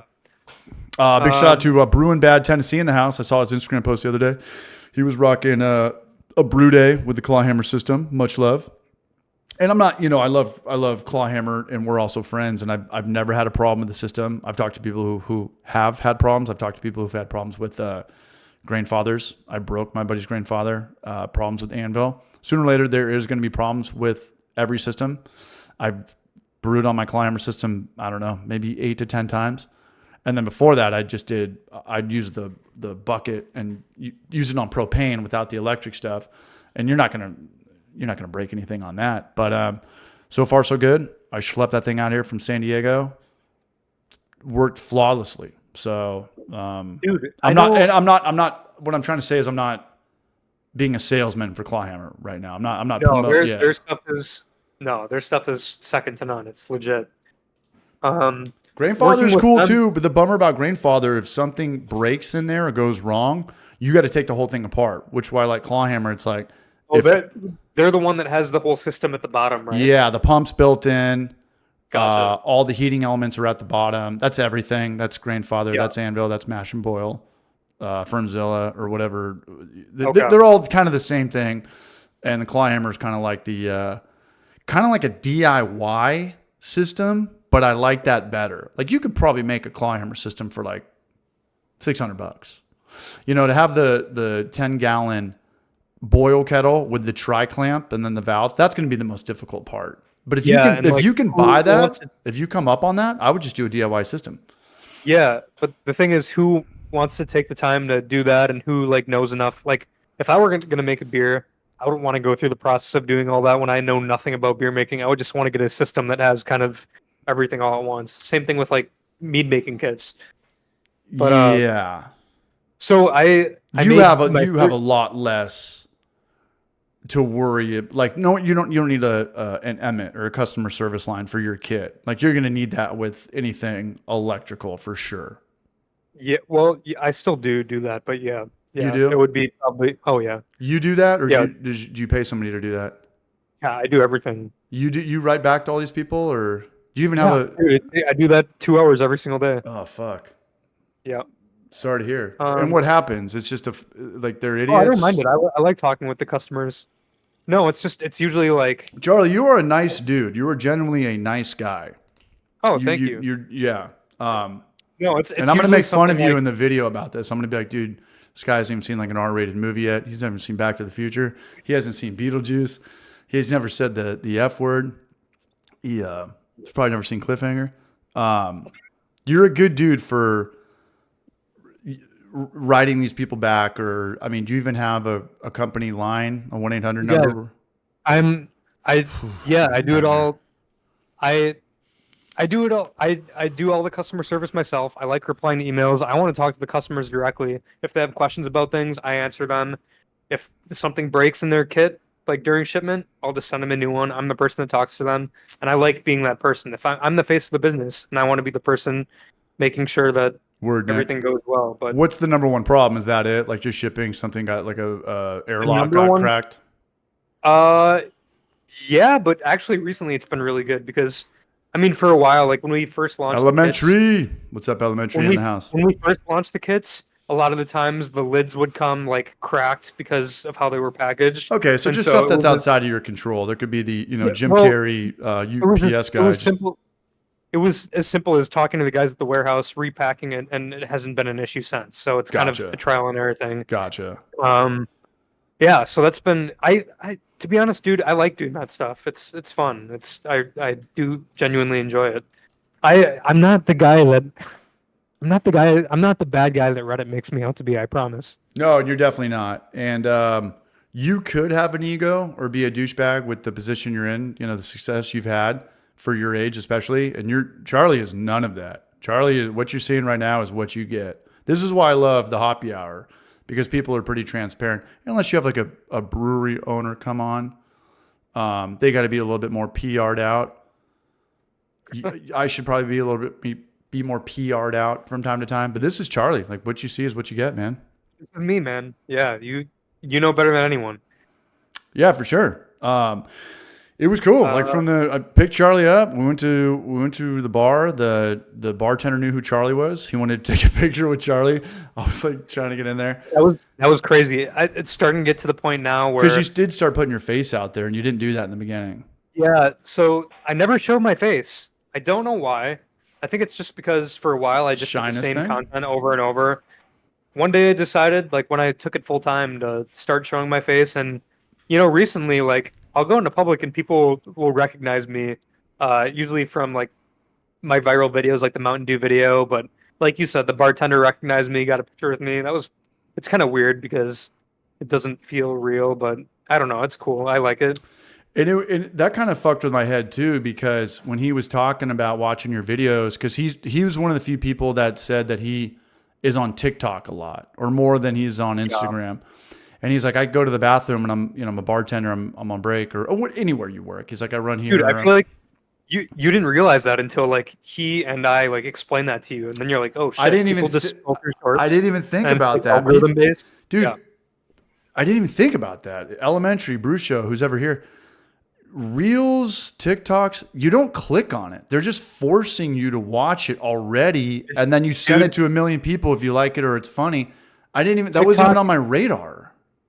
TikTok especially. The other ones, the other platforms, not so much. Instagram and YouTube, you're going to see things from the people that you follow. For TikTok, it's 100% algorithm based. So right, so which means you don't need a million followers. You don't need a million. It could be your first video, and if it gets enough average view duration, they're going to show up in your feed. They're going to blast it. Yeah. And this is all about the algorithm for TikTok. That's why I tell everybody, post everything and everything you can, because you never know what's going to hit the algorithm. Doesn't matter how many followers you have. No, man. And like, this is why I love DIY City, because I'm just looking around my house right now and I've got, magnets on the wall and finding studs. And I took some troll comments for that. My first short on DIY City with an S. It's my new channel. It's going to motivate me to fix up my house. It's going to give me a lot of. That's a great idea. And I was thinking like, 5 quick ways to find a stud. And it's so easy to find a stud if you know what you're doing. If you don't know what you're doing, it's such a headache. Like you could blow a fuse. And I've always hated stud finders. And I got like 20 comments, like, just use a magnet. This is so stupid. But I was also thinking like, this is assuming you don't have a magnet or a stud finder. Like, who can just go run and find a magnet right now? I'm sure you have it, but I'm stupid when it comes to this, so you're gonna have to explain it to me like I'm 7. What is a magnet gonna? Is a magnet just gonna like? I'll show you right now, Charlie. I'll show you. And like screws or nails in an existing stud, essentially. Okay, so every time you hang drywall, there's drywall screws. So do you see where those magnets are on my wall right there? Can you see that? Yep. Those are my beer magnets that I use for like my little dry hop trick. Gotcha. Does that make sense? So let me see if I can. So those magnets are going into the screws that are driving the drywall into the studs, so you know that there's studs there. Yeah. So I don't know like if it's perfectly level. I just know that there's a stud there vertically. Got it. These are. So you see I'm gonna get clowned for asking this question. So you see my wall. So you see my wall right there where the window is. Yep. Okay, so there's going to be a stud right there. You can't just build a window into drywall. Right. But people don't know. People don't know this shit unless you. Yeah. The average human has no clue how a house works. Dude, you got to explain this stuff to people like they know nothing. Right. So my house is tricky. I don't know why, but some of my house is 16. So studs, your vertical 2x4, most code is probably from 1970 up is 16 inches from the center of the stud. But my house is so old, it's 24 inches. So I got to go through my house, and because some rooms are 24 and some are 16, it's so weird. And I'm just putting magnets or blue painter's tape up where my studs are because I'm going to build a bunch of shelves. And wait, hold on. So 16 on center, I assume that just means how far they are spaced apart. From the center of the stud. So a stud it's a 2x4, but it's really not a 2x4. It's wood is stupid. It's a 1.5 inch by like 3.5 inch. Yeah. Okay. If you grab a 2x4 and measure the width of it, it's not 2 inches. Yeah. Yeah. So I'm gonna like grab. See right there how that just hung right there because that's clearly a 2x4. So wherever there's 2x4 is, that's where they drill in the drywall. Gotcha. So the drywall is metal screws. And north and south of that is going to be a stud. Yeah, and I don't know if it's level, so I know. This is such a funny thing to be going through right now. Yeah, so everyone's like, just use a magnet. And I didn't even think about that, but now I got to go. I mean, I clearly thought about that because it's the easiest way to do it. I was just assuming in the video, people wouldn't have a magnet. Yeah, so I'll put that video in there. You know what you got to do? And I deleted like first 20 comments that were like, fucking idiot, you made my life harder than it was. I was like, damn, dude. No, don't delete those. I know. Dude, just make a video showing how to do it with a magnet. Explain it the way you just explained it to me. That video will go viral. I can't do it this soon. People are gonna be like, "Oh, he's just." But you're right. I should make. Dude, that I'm video. telling you, spend 5 minutes and make a video showing how to use a magnet to find a stud. Dude, I could show you. I didn't know that, and it seems obvious in hindsight, but you got to do that. Okay, so here's the easiest way ever to find a stud, guys. Right here. Let me go. Here's literally the easiest way you will ever find a stud. See me? Check it out. So. Magnet, drywall. I've got an outlet right here. There's going to be a stud to the left or right side for this reciprocal or reciprocator.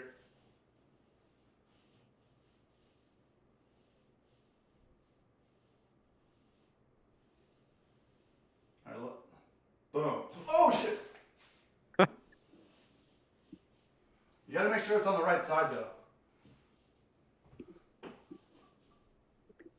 Dude, I'm telling you, turn this into a short, DIY city, you're golden.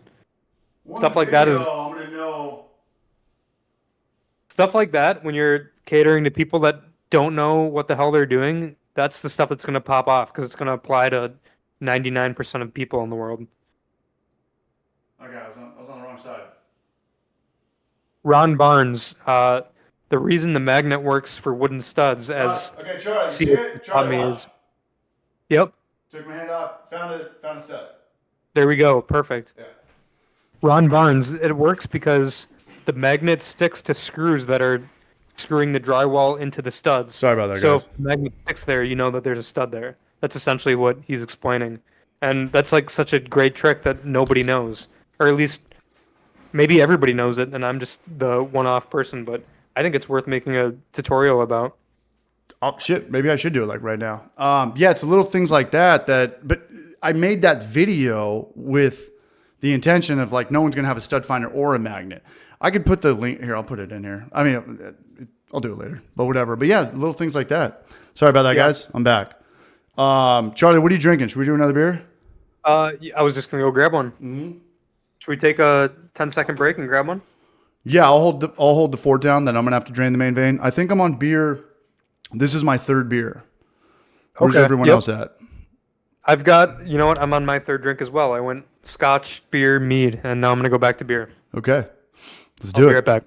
Anybody got any questions? Anybody got any recommendations for Charlie or myself? Anything that I need to do kind of outside of the beer world, but still kind of under the umbrella of fermentation, aside from mead or wine? Or Kyle made that video the other day about distilling getting legalized. Does anybody know anything about that? It seems like there's still just like a million loopholes for us homebrewers to start distilling, let alone, you know, smearing it on YouTube without the FBI showing up. Did you catch that, Charlie? I'm sorry, what's that? Did you catch Clawhammer's last video about distilling becoming legal? Yeah, I saw that. I didn't watch the full video, but I saw that some regulations have changed, allowing the broader expansion of distilling, or they alleviated some laws or something. But he But still was kind of Kyle weird made it about it, or not? It was Kyle still made kind it of... sound like it's helping home distillers out, though, more than anything. Double shot, hard seltzer stuff, Ethiopian Tej honey wine. I'm into all this stuff, especially if it's small batches. Especially if I could just do like 1 gallon batches. Is that a Bell's right there? There he is, man. Yes, sir. Shit, yeah. Warren Cox, you're doing a double shot flat wine? Damn these dry weeks. Does that mean you're drinking or you're not drinking? Pilsner Poppy Pilsner for life. Sooner or later, everything comes back to Pilsner. All the brewers that I chill with, everybody just drinks Pilsner. I have a question for you. Let's hear it. The answer is yes. As like one of the biggest beer home brewers out there, Posers. I've seen I've seen mixed.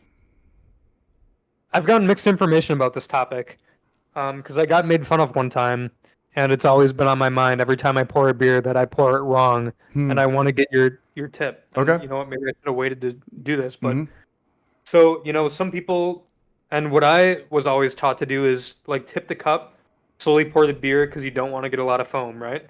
Like you want I guess, I mean, I think that amount of foam is perfect, but then there's some I have some beer connoisseur friends that are like, oh no, you want to do a hard pour and get the carbonation out, and it's like No.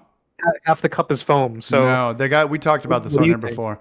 The dude who really? did, yeah, for me, and correct me if I'm wrong in the chat, the foam is all about presentation and selling the beer. And I've been to a lot of breweries, and they've poured me foam that's got 2.5 inches of it, and they give that to me, and they think that's fine. And if you wait right there, you know, with 30 seconds, that foam is going to go down, and you're going to be, you know, your beer is going to be about 80% full, maybe less than that.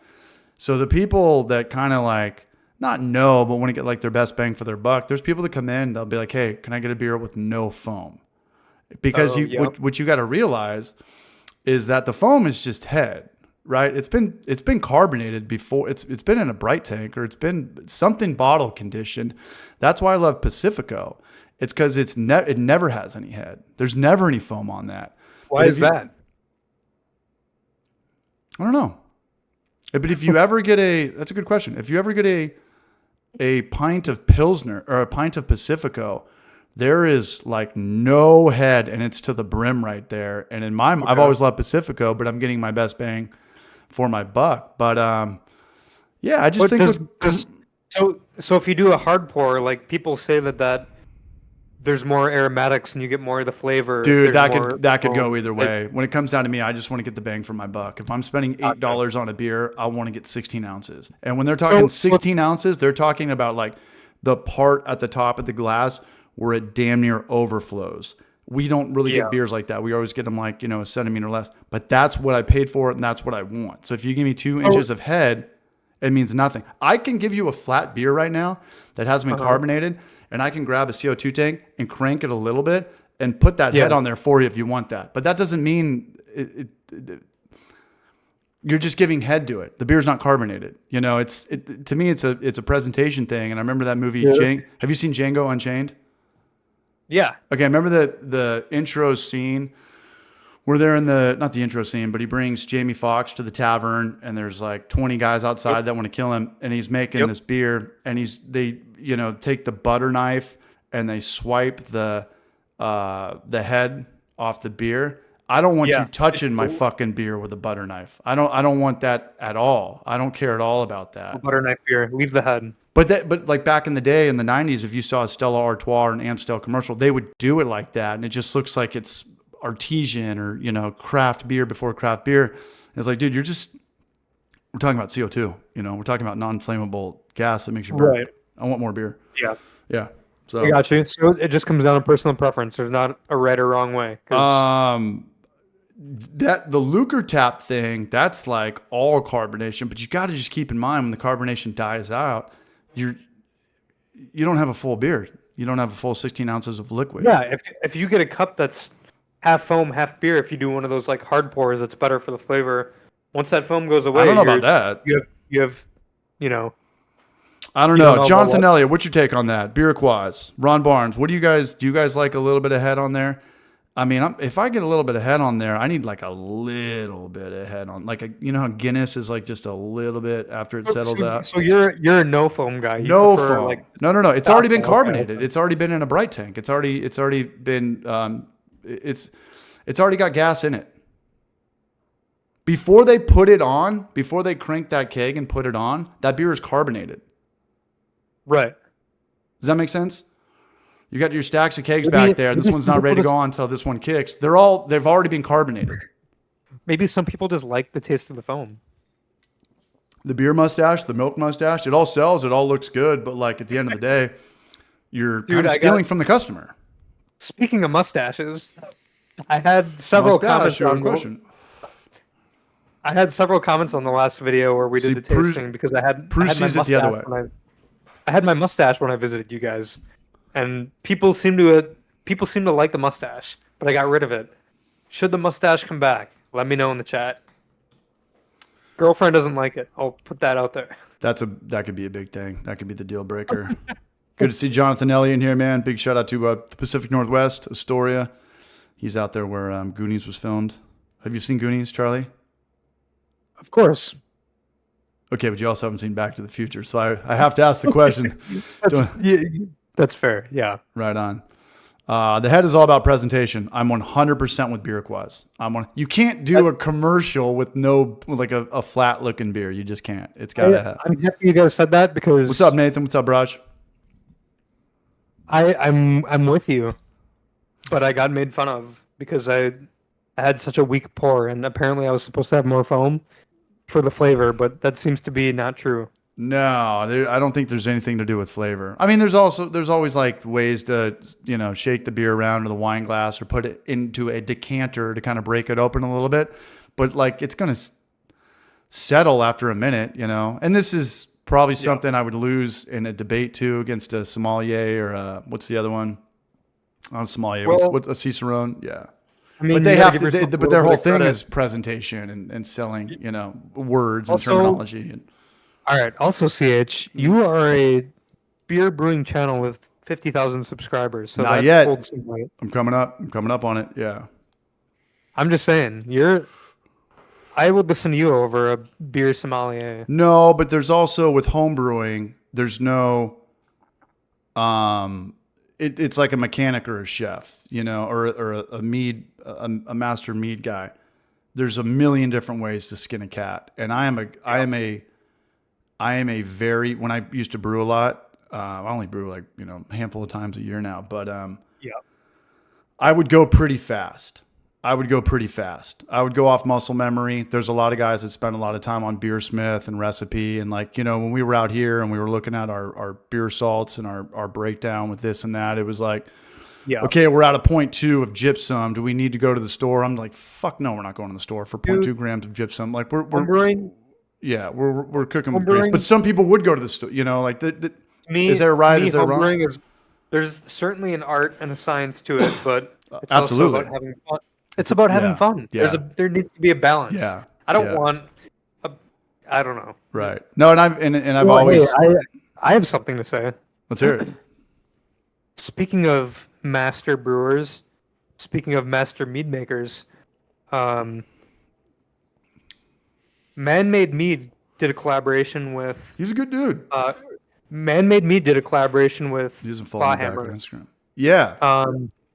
Man-Made Mead I am not a mead expert. I make mead. I experiment with mead. I love mead. Man-Made Mead, Man-Made Mead is an expert. He's by far the best. He's got the best mead expertise on YouTube. And But you also haven't tried his meat in all fairness. I haven't tried his mead yet. Right. Clawhammer tried his mead and they loved it.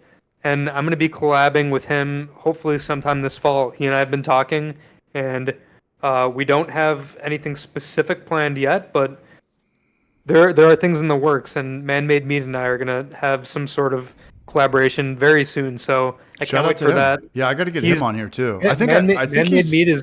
I think I freaked the shit out of him a little bit though, because I have reached no. out to him and he's. Man, I heard he's Man-Made Mead seems like Garrett seems like a good guy. He's a like good kind of the channel that. he's a good dude, but he's very shy.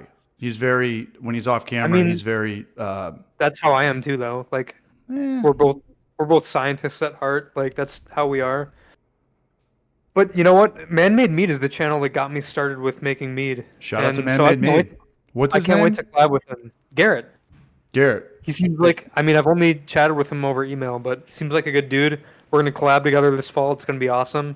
We're going to make some mead. We're going to taste each other's mead, and it's going to be great. He's definitely the expert. I can't wait to learn from him, see what he thinks of my mead. So, yeah, that's going to be fun. I'm looking forward to it. Yeah, and that's the collabs I need to get into as well. You know, and obviously like I hate the word brag it because it doesn't sell. Like it's already in your head that people are like, oh, I don't like this or this and that. But if you don't tell them it's a brag it, a lot of times when people come into the bar or come into a brewery I've worked at, they're like, oh, I don't like IPAs or I don't like this, I don't like that. I'm like, I'm not even gonna tell you what it is. And I pour you a little splash and you give it to them. They're like, well, I really like that. I'm like, yeah, it's an IPA. You know, it's a sour. It's a gozer. They're like, whoa, this and that. You know what a braggot is, right? Isn't it half grain, half honey? Exactly. Yeah, Isn't it a loophole for breweries to be able to make that? Unless it's like in California it was like a ratio thing, which is like fucking impossible to get busted for. But it had to be like 60-40. So technically, I think a braggot classifies as a mead. I think it's usually more honey than malt, but yeah, it's essentially fermented honey combined with fermented malted barley, which is used for beer. So it's kind of half mead, half beer. But dude, Clawhammer and I just made a braggot using my kit, and it's one of the best things I've ever made. It turned out. It was strong. It was like That's the problem. They're too strong. You know, the wee heavies and the barley wines and what were the other ones back in the day? They were like 13%. It's like, dude, you can't drink a lot of this. No. Here's the thing, though. People see a braggot, see that it's made with similar things as beer, and so they think it's a beer. And so a 13% beer is a strong beer. But like a 13% mead is an average mead for what I make, at least. Right. And a braggot, it just tasted like a chocolatey, malty mead. It was amazing. I'm gonna make it again, and I'm gonna add it to my recipe book. Highly recommend. Check out my braggot video, my braggot recipe. We totally shot from the hip there, and it turned out fantastic. So that braggot turned out amazing. Dude. Kyle carbonated a sample, and then he left one flat. We tried both. The carbonated one had more of like a porter, like double imperial IPA type vibe, whereas the flat one tasted more like a chocolate mead, and it was fucking amazing. I'm hearing all what you said. That's a great. Berg's just brought up a good point too about the whole the foam thing we're talking about though. If you have a 16-ounce glass and you're pouring a lot of head on there, a couple inches of that. The customer's not getting 16 ounces of beer. But if you have a 20-ounce glass and you're doing pints, you can do a couple heads in there. That's best case scenario. We do that at Zool too. We have like 19%. I shouldn't probably talk about Zool on here anymore, but Berg's it's in good light. And we do a very good thing in that regard. Like we have 19 or 20-ounce glasses and we give them at least a pint. I give them probably 18 because you're charging them for a pint and you're giving them like more because the glass is bigger than 16 ounces. Bottom line, no, that's the way to do it. That's why I think that's the perfect way to do it. What'd you think of Zool when you were in town? Zool was sick, dude. That was fun. That was we caught right before trivia night started going wild. I know the group we were with a group and we kind of wanted it was a different vibe for that night, but I think that trivia there would be a blast. Like I'm all about the busy vibes. They go off, man. People lose their minds. Dude, that place is a party. That was. We tried the PB&J mixtape beer that I tried last time I was on the show. Shout out Zool. We also tried the PB&J ice cream. PB&J was it PB&J ice cream? Dude, the PB&J ice cream was phenomenal. It was good. It is good. It's we also do I think you and I tried a couple of their hazy IPAs, and they were both. Oh yeah. Oh dude, spectacular. people can rip on Zool for all they want for like our, our PB&J stuff, but like I probably shouldn't say this, but like I think Zool has the best hazy and lager in town too. Yeah. I think Rhymes Like Dimes is Zool's best beer, and it did win GABF gold, or not GABF, the other one. What's this? What's the one down from GABF? I'm not sure. World Dude. Beer Cup. World Beer Cup. Okay. And then silver for the lager for GABF for Mexican lager in Tennessee winning silver at GABF. Wow. You gotta have some wizards back there. That's What's up, Alias? What's up, that's Braj? insane. Yeah, Ron Barnes got some. A Mexican beer won silver out of Tennessee. Yeah, Is but that as what long you're as you saying? put corn or maize in it, or like anybody in the world can get that. It's Is that how Mexican beer is made? yeah, you Corn have or to.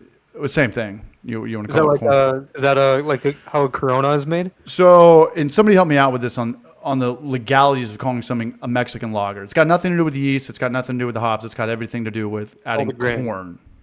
Gotcha. Well, you're talking about fermentable sugars on this, and Yeah. I didn't know that. yeah, and then on the other side of that, or not the other side, to be like, well, there's a category now for not corn, but for rice lagers, and like I think that would probably stem from somewhere in Asia, or the Japanese rice lager. So, Larry in the chat said, add honey to a Belgian Golden Strong. And it's Wait. technically a braggot." Oh, what's up, Larry Rabo? I thought you were talking about the No. So barbecue Larry Cable guy. Yeah. Larry, we actually the same day that we made What's up, a Alias? braggot. What's up, Braj? Yeah. Larry, the same day that we made a braggot, we also actually made a Belgian Golden Strong, and I'm talking about myself and Clawhammer. The Belgian Or Golden Strong was amazing. It was pretty light though, and it did have some good honey characteristics. However, the braggot we made was much stronger, much darker. I think we used I don't remember the name, but it was DME. yeah. It was dried malt extract, but it was darker stuff. So it was much more robust, bold, dark, like caramely, malty. They were two totally different vibes. Right. But the Golden Belgian Strong it had a very strong honey flavor and aroma, but it was pretty different from the braggot. But that being said, you can make a braggot a million different ways. You could use, I don't know. I'm excited to experiment making some different braggots because I can't believe how good that turned out, to be honest. No, man, and anything's a good idea. I just think that if we just figured out a way to get rid of the term braggot, I just think people are afraid of that word. Call it something else. We'll come up with something right now. We'll call it the sound clip, not the mixtape. We'll call it. I mean, I don't know. Just throw something out there other than braggot. Braggott's just a weird word. Braggot. It is a weird word. It is, yeah. Braggot. Who came up with that? I don't know. And what were their motives? I don't know. Hillbillies? Probably. Vikings? Yeah. Maybe. Yeah. New name braggot. Yeah, we'll call it something. We'll call it Malort. Yeah, I'm kidding. Have you? Yeah, dude. What if we tried this fermenting wormwood to make our own Malort? I probably wouldn't touch it. I probably wouldn't drink it at all. Yeah, I'm down for the video though. You know what? Yeah. It would be a good video, and we could have some pedestrians on the street try it and let us know what they think.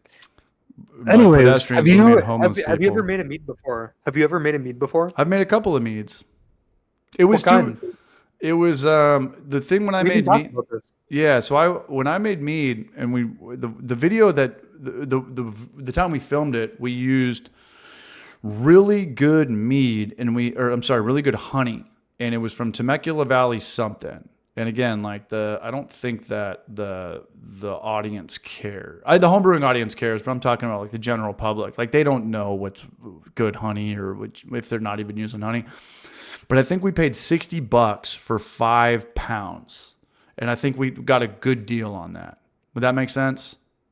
$60 for 5 pounds? Yeah. Like I'm assuming like raw local honey or something like good quality. There's a video on my channel. It's probably how to make mead, but we had it in there and we did it and I did it pretty fast. Dude, it was delicious and it was boozy. It was like I mean, $60 a pound or 60 bucks for 5 pounds isn't bad. no, and this was like honey. we were getting a deal on this. We were getting it. We got this for half off because my buddy who owns Twisted Horn, shout out to Vince who owns Twisted Horn, which is a meadery in San Diego. Am I saying that right? Twisted Horn? Yeah. Yeah, I mean like that's what $30 for 2.5 pounds. That's a little more expensive than mine, but it's probably like local. It's probably local raw honey. So So, God, I hope this guy's doing good. So my buddy Vince, who's fucking awesome, man. He's like this 55-year-old dude. He looks like a Viking. He reads Lord of the Rings. He reads the books on repeat. He opened up Twisted Horn, and he made phenomenal stuff. And I put the website in the chat. It's like it's like a block down the street from Battle Mage and Booze Brothers. And he got the hookup for us. And again, I didn't know anything. I thought it was expensive to spend like $60 on grain because I could do a 5-gallon batch of beer for like $10 for my sugar. I get it for 50 cents a pound from my buddies that own breweries. They're going to sell it to me for cost. Like my buddies that have breweries, they don't. Some of them don't even buy the 55-pound bag. They would have the big silo because when you get the silo in there, you pretty much cut your grain in half. You cut your sugar in half, but you need to be moving a lot of beer to go from 55-pound bags to that silo. And okay. it's just a volume thing at that point. So anybody in the chat, what is 2-row going for a pound these days? Probably about $1.50. Any which way, we buy 2-row from the guys from the local homebrew stores that get it in those big 55-pound bags. So anytime you look at the back of a brewery, they're going to have the pallets of pretty much everything comes in 50 or 55-pound bag, whether it's Germany or America or coming from, where it is. That's kind of the format. But when you get it in a silo and I don't know how it comes in. I don't know if BSG or whoever, they come in with a dump truck and they fill up your silo. I don't know. I mean, it would make sense that it works that way. But I would go to breweries who I was friends with at the time, and they would just give it to me for free. But they were paying like 42 cents a pound if you were able to pull the silo thing off. If you were able to move enough beer, your margins get significantly cheaper. But on a homebrew scale, $10 ain't shit, right? Like $10 for a 5-gallon batch of beer is nothing. Yeah. But you're talking like scale that up times 10,000, from Right. buying something at $1.50 a pound to 42 cents a pound keeps you employed or can be a deal breaker, So For sure. $69 for a pound for brewing bad. So 69 divided by what? 50 or 55 pounds? 55-pound bag. You're talking what was the bag with the green label? It's white bag, green label. It doesn't matter the brand. $60 this past weekend for Larry Ryba. So he's pretty much paying $1.10 for a pound. 55-pound Jonathan Elliott, 5 kilo. I don't know kilograms. What's up, Shauna? What's up, man? Hope all's well out there in Ireland. But Dude, I think I'm getting buzzed. oh, that's cool. So any which way, the thing about the mead though is like, I've got to get the video out. And what I know about mead is that the quicker you drink it, it's going to be sweet. And if you really want it to dry out, you need to wait a long time. And I don't do that on homebrew for life. Wait, no, that's not exactly how it works unless you drink it before it's done fermenting. But you shouldn't bottle it before it's done fermenting, or it could explode. Ireland, just like beer. Cheers, Raj. Yeah, definitely wait. Matthew Sweetness shouldn't- Sisk from San Diego or South Dakota. I don't know what SD means. RAR. Yeah, dude. Thank you, Ron. For mead, you gotta wait. Just like beer, you gotta wait until it's fully fermented before you drink it. So the sweetness won't change, but the taste will improve with age, but it won't get sweeter. But it did trip me out because that was the first time I ever brewed when my final gravity was lower than 1.0. How come mead does that? How come honey goes to like 995? Well, because beer is always like 1010 or 1012. So it's because the specific gravity or the relative density of sugar and water is 0. And so if you used a hydrometer and put it in water by itself, it would be 1.0. Right. That's how to calibrate it. That's the Exactly, yeah. The density of alcohol, I believe, is slightly less than that of water. And so if there's a lot of alcohol, it could drop actually lower than 1.00. So usually it doesn't get below like 0.995, but it's possible okay. that it does that just because of the alcohol. Okay. More Does that make sugar. sense? It does make sense. Because there's essentially Usually no it takes me sugar, 3 and times to alcohol is understand less something. dense than water. Gotcha. No, it checks Yeah. out. And Shauna Kelly says ciders will also finish below 1010 as well. Dropped to 1010 on this last batch. 1010 is boozy. Last batch of what? And 1010, and 1070 on a beer. What is that? Like an 8% beer? That's I mean, it depends on your starting gravity, but also depends on like your yeast, how low it can go. Oh, 1007. Yeah.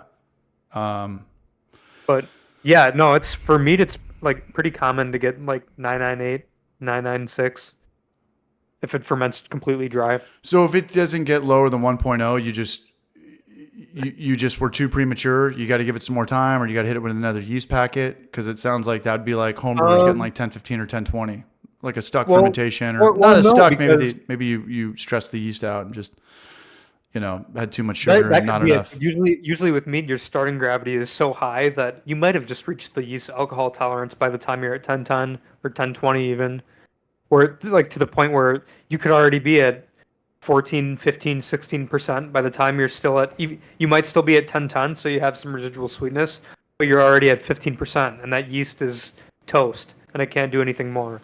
So at that point, you're done. The fermentation is finished. What's the highest your highest ABV you've ever brewed with? It can only get to what, like 17? Yeah, 17% is about the max. Without turbo yeast or yeah. Yeah. So what's your original gravity on something like that? Like 1090? Oh no, way more. Way more. Like 1.01415. I'd have to do the math. But it gets up there. I just got hungover thinking about that. Yeah, those ones are the ones you got to sweeten.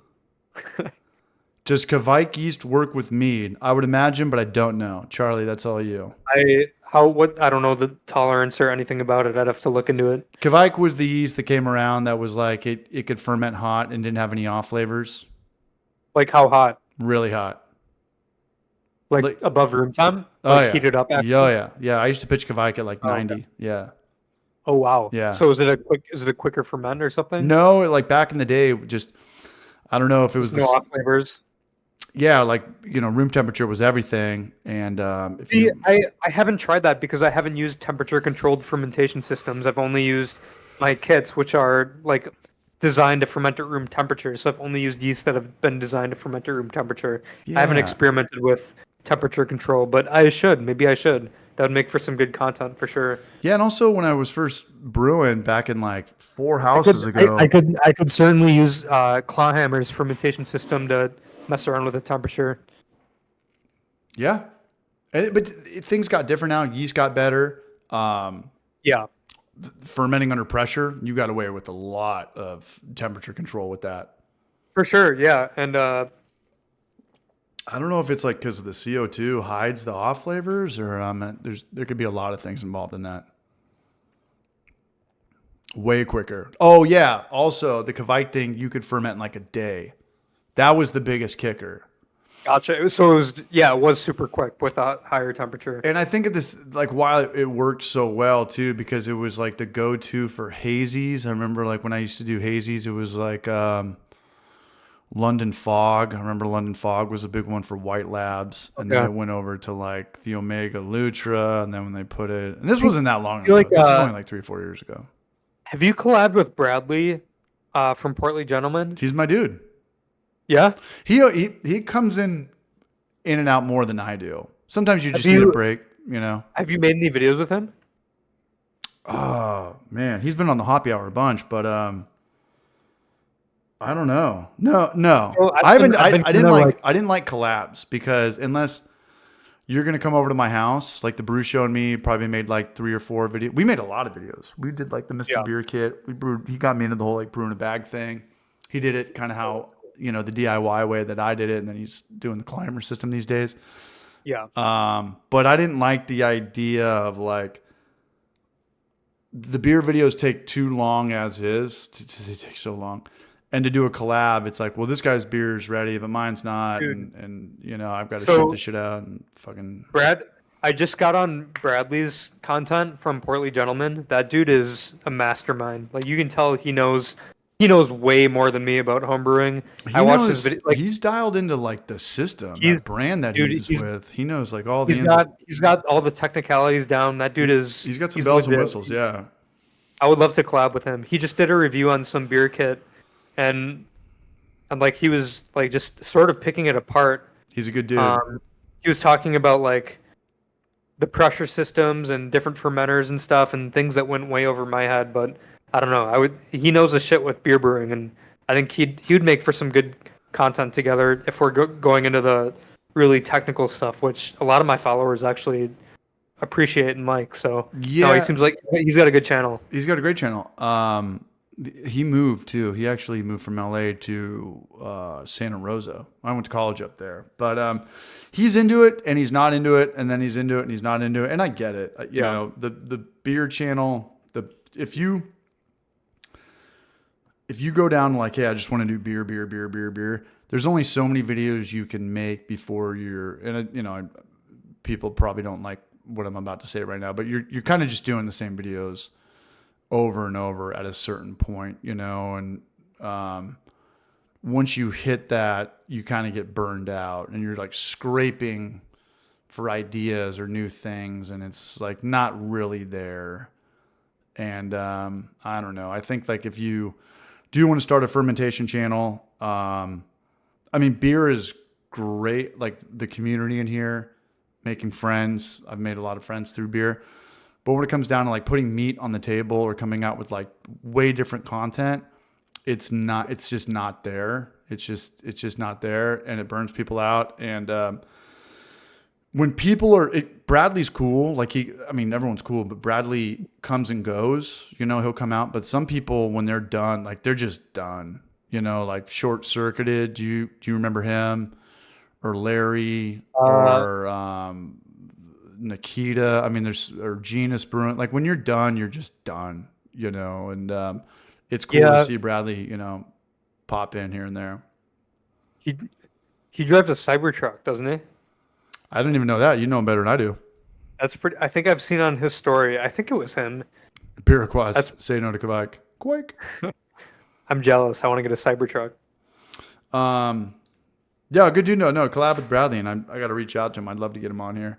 We used to Brad would come on here. We'd rip like 10, like 12 drinks sometimes. We would do like beer races back to back, best of 3. Yeah. I've only talked to him in that group chat that we're in, but he seems like a cool dude. Super nice guy. He's like 6'4". He's huge. I would have no way of knowing that, but I'm jealous. I'm like 5'9" on a good day. He is the portly gentleman. He is the portly gentleman. I gotta break the seal. We still got some people in here. We're ripping pretty good. We're coming up on, damn, that was already 2 hours. I gotta stop saying coming down to the wire. You guys want to have some questions for Charlie or me? Pretty sure everyone kind of knows my deal. Yeah, I'll hold it. Hold it down, I'll and be right back. when you get back, I'll switch spots. Look, I'm going to be honest. I don't really like beer that much. I forgot about that. Okay.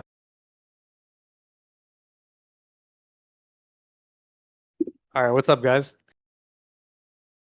Let me know what questions you have with, mead making or homebrewing in general, and I'll do my best to answer them. Have I ever tried to do a fermentation under pressure? I haven't, because, like I was explaining to CH, I'm still pretty new to homebrewing, believe it or not, and the only mead making I've done really has been with, the 1 gallon glass wide mouth jars or carboys. And so all I've done is essentially, ambient temperature and pressure ferments. And so there's a lot that I could explore with temperature control and pressure control. And so I haven't been able to experiment with fermenting at different pressures. And with the yeast that I use to make mead, I haven't really needed to. But I think that's probably more of an important thing for beer making, or for beer brewing, I should say.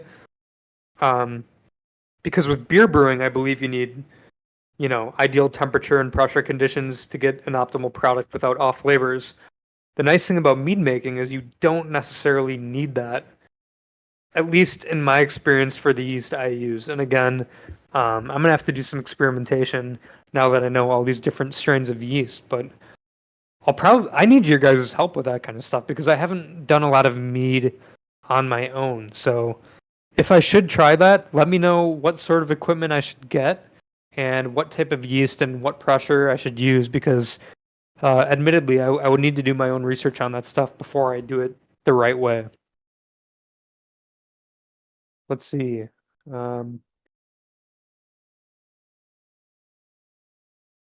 When's the mandatory beer chug? That's a question for CH, but if he wants to do a shotgun, I'll challenge him to a shotgun race.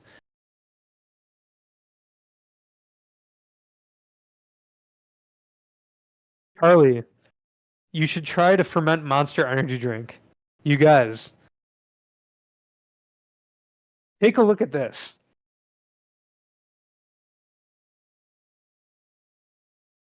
I I made a Monster Energy wine last week, and it is currently fermenting. This has been one of my most highly requested videos.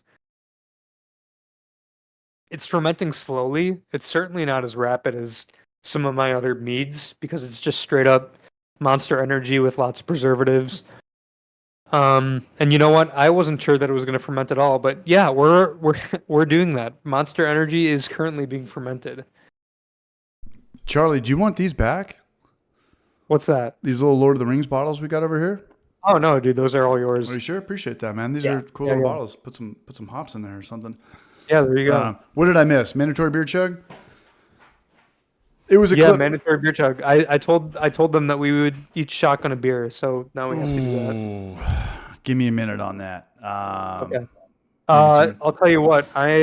I'm gonna go drain my main vein quick. Yeah, go for it, man. So, right. Big shout out to everyone who's still here. I didn't know that there was like a president thing going on tonight. There was a big speech or something. Maybe people are watching that stuff. I don't vote. I don't. My life's completely up to me. I probably shouldn't have said that. But shout out to everybody who is still here while some president thing is going on. Hope everyone's well. Whatever side you vote for or don't vote for, not voting is also an American right. Some countries like Uruguay, where my mom lives, you're forced to vote, or it's mandatory. I don't know if you go to jail for not voting, but not voting is an American right. People like to exercise or vote left or vote right. Just hope everyone's good and healthy and living their best life. And that's all I'm going to say about whatever the hell people are watching tonight. What's up, my main goal? Mandatory. Is anybody in here a girl? Is there any girls in here? Bueller? Just no reason in particular. Just want to know if there's anybody in here. Anybody in here new to homebrewing? Anybody just brew their first batch? Anybody in here probably who in here has probably brewed the most batches of beer? How many batches of beer have you guys brewed, each one of you? Does anybody actually know or keep track? And I get it, commercial brewers have brewed hundreds and hundreds and maybe 1,000 times, but as far as like 5-gallon batches go, I think I've probably brewed around, I don't know. I don't brew that much anymore, but I'd say anywhere from about, I don't know. Anybody in here brewed over 100 batches of beer? That's a lot of beer. I identify as a gnome. Where's gnome? I vote for all he has. All right. This one's going down the hatch. Just say it.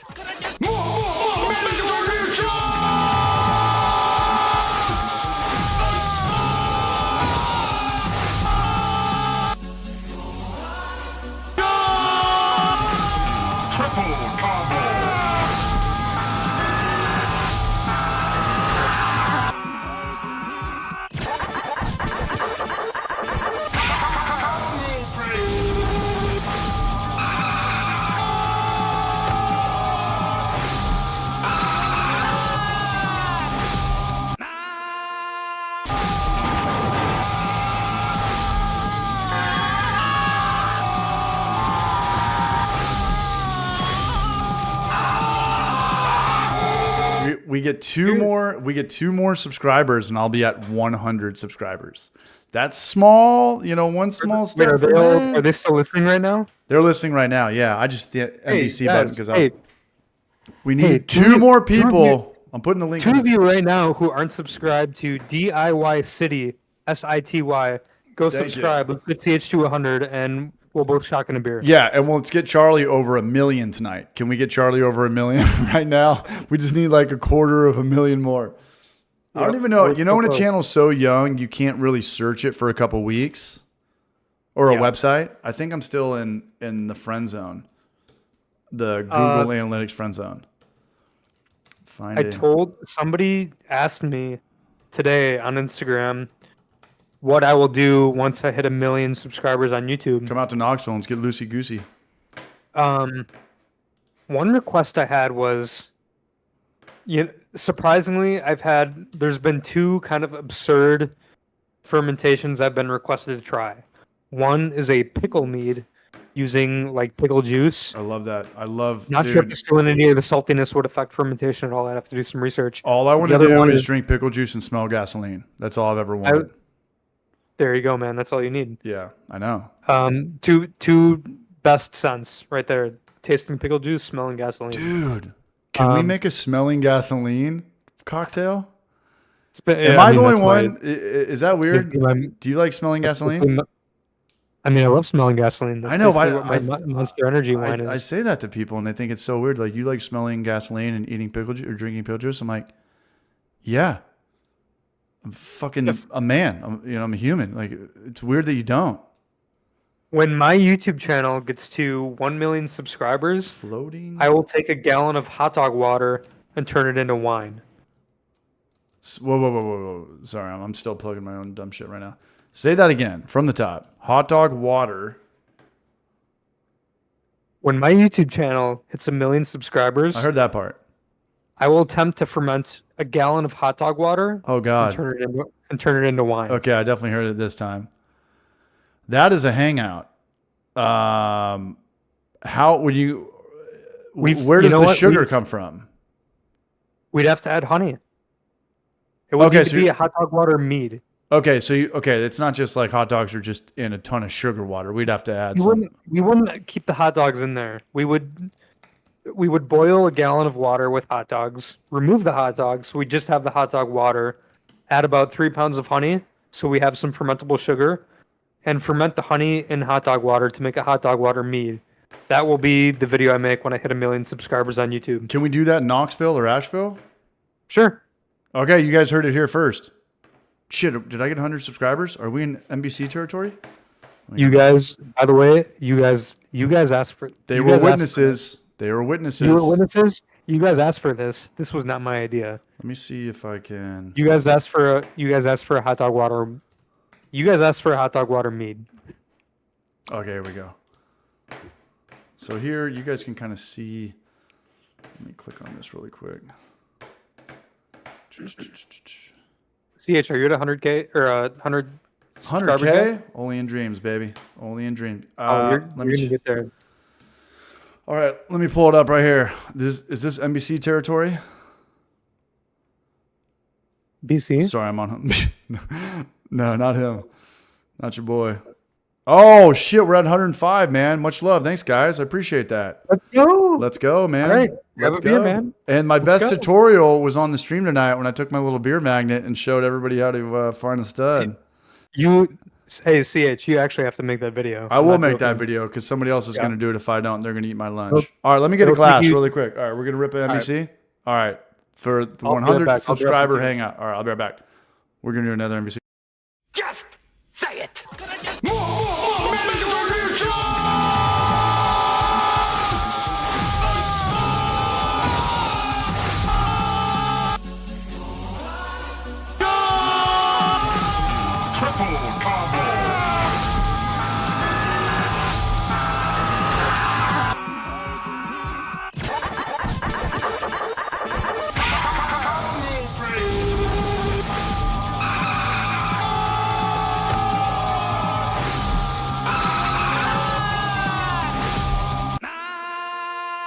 Hey, really quick too. I got these glasses at my last house. It was the dude.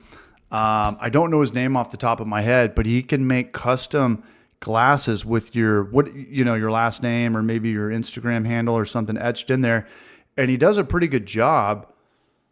Sort of. Maybe I should have not done the circle on the homebrew for life, but it's still good enough. And I like the style, the English pub style. Does anybody know why they do this? Charlie, do you know why they do this?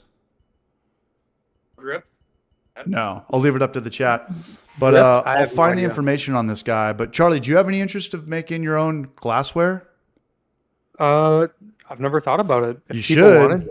I mean, you're shipping glass, but it's also like having your own custom stuff on it is awesome. Yeah, I could make my own like mead horns or mead glasses or something. 100%. I do have hats coming out soon. I'm actually not supposed to say that yet. It's too early. But if you guys want a golden hive mead cat, a golden hive mead cat, a golden hive mead hat. We're getting loosey goosey right here. I love this hat. I love the color too. There we go. There we go.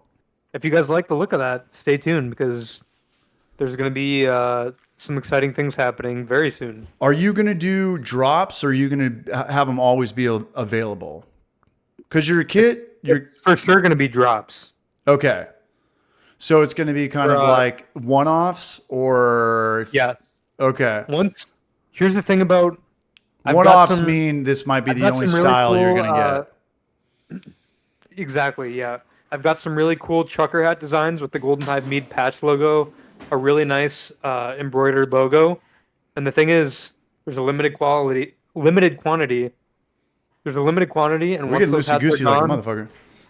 yeah, it's going to be a small batch of hats. Loose. And once they're gone, they're gone. So if you guys want a Golden Hive Mead hat, one time, one opportunity, get it while you can. It'll be coming soon, so stay tuned for that. Shout out to Charlie. Hey, dude, I've got a Bell's Two Hearted IPA ready to shotgun here for celebrating your 100 subscribers. Okay, here we go. So this is probably about 14 ounces. This is what beers look like. This is a 16-ounce glass. Actually, there's still some head in there. This probably isn't 14 What are you drinking? What is it? That's light. Dude, I'm drinking the Godzilla Zool beer. Keiju.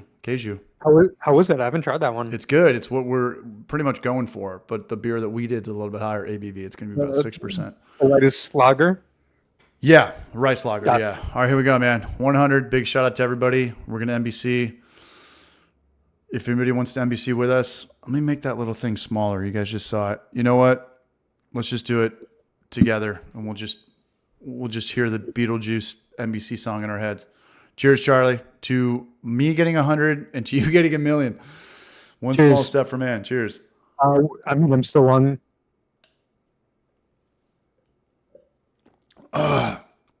Frank the Tank. Did you get it done? Yep. Cool runnings clap. Slow clap. Let's go. I'm going to be honest. I don't really like beer that much. This is good, man. We can keep this up. We didn't say anything stupid yet, right? We didn't talk about nobody knows Dr. Disrespect or... Come here! Of the sort? Do not shotgun a Bell's Two Hearted IPA. Are you paying for it? Take a minute. Take a second. You want some water? I just shotgun a beer. Okay. It actually made me thirstier. Hey, 108 Ales, man. Much love. 5 memberships. He's going to pull some snipers out of the tower right now. My dad might show up. Joe Simmons, you've been here the whole night. You haven't said a word, man. Same with Sam Sears. Much love. Big shout out to 108 Ales, man. He's been on here a little bit. That was when we used to get loosey-goosey on here. Sometimes I would wake up and I'd go back and look at the stream and be like, what? Who? Where? Is it? Hey, do you mind if I post this stream onto my channel? Like the full recorded video? No, I wouldn't mind at all. And I think you need to do this. I think that it's only going to help us both. Not only that, but it's a way to, like I said earlier, you're kind of the same guy behind. Do you think I'm the same person behind? You partied with me. Yeah. You stayed with me. Yeah. Some people aren't, like we talked about earlier, Man-Made Mead. He's a little reserved and maybe a little bit introverted. And when he gets on camera, he's got kind of his character. That might not be the best move for him, a live stream, because it can be awkward. Not him, but just in general. If someone's like, hey, what's up, guys? Thanks for watching Well, my channel. you know what? I'm that way too, but Eddie, that's buddy. why we have some beers on the stream to get a little bit loosey Loosey goosey. That's exactly right. All right. Yeah. I'm on number 5. We got number 5 coming in hot. Big shout out to everybody who's here right now. Big shout out to 108 Ales, man. I hope the brewery's doing good, killing it. Did you go golfing with your dad recently? I'm going golfing with my dad on Tuesday. That's awesome. Whoa. We gotta go golfing together, man. I'm super down. And I don't know if I told you this, but I bought 4 tickets to Padres Dodgers. Guess how much these tickets were? Yeah, I guess. Yeah, but it's like 10 rows back from third base line. Ticket? I'm burning like a whole YouTube paycheck on this shit. Yeah, but I go to San Diego twice a year, and I don't know. Like, I would guess like $100 a ticket. I'm gonna text it to you. Okay. I'm gonna text it to you right now. I mean, Cubs tickets and Brewers tickets are like really cheap, like $20 are? a ticket. So, yeah. No, the Padres, not surprisingly, but they have the most expensive tickets, and they have the best attendance for the last 3 years in baseball. Yeah. You know what? I wouldn't know. I feel like $100 would be expensive for me. $100 should be expensive for anybody. Back in the day, you could see the Rolling Stones for $100. I went to a Cubs game earlier this year, and the tickets were like $13. There's no way. Yeah. Charlie, check your phone. That was for 4 tickets. It's my credit card statement. You're going to see all my ex-hamster. No, I'm just kidding. All my 6-packs and burritos. DH's social security number and credit card number. 555-72. That's 4 tickets? Mm-hmm. That better be a good game. Yeah, big shout out to who donated that $1 earlier. DIY City and Godzilla, that $5. That definitely is gonna help pay back that. I mean, I could just say it. Yeah. You know, it was like almost $400 a ticket. That's crazy, dude. Yeah. So, but you know, my dad did. There was no money involved, but he did co-sign on the house. So I was like, okay, I'm going out with my 2 cousins and my That's dad. cool. Like I'm gonna, I'll take him out to dinner and. I've got the YouTube fund kind of saved up a little bit. I could splurge a little bit. There you go. Yeah.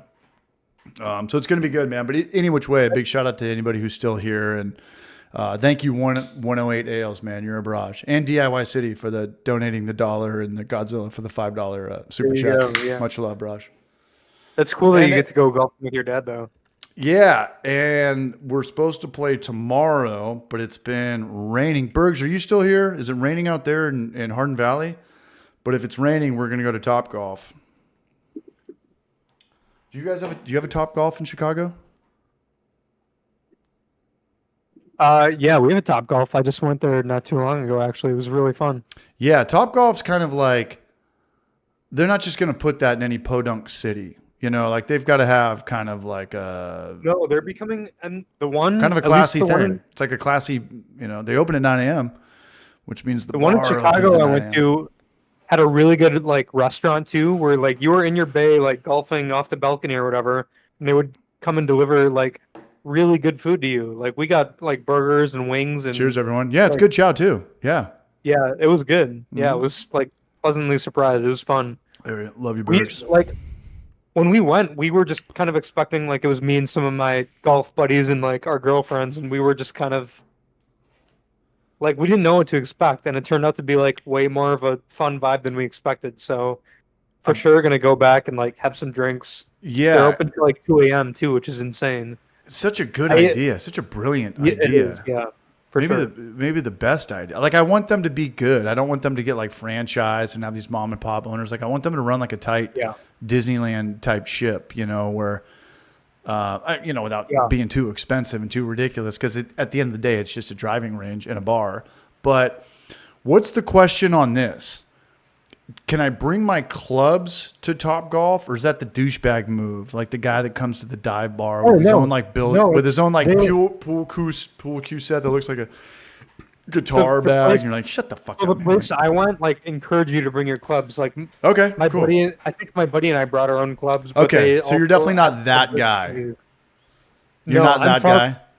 I'm far from that guy. I wish I was that guy. No, you don't. No. The guy that goes to the dive bar and he's like screwing in his billiard cue. It's like Who the fuck do you think you? Is this like some '80s movie? You think of John Claude Van Damme?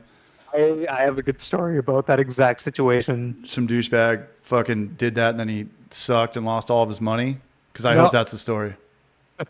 So He got his ass Me and- kicked.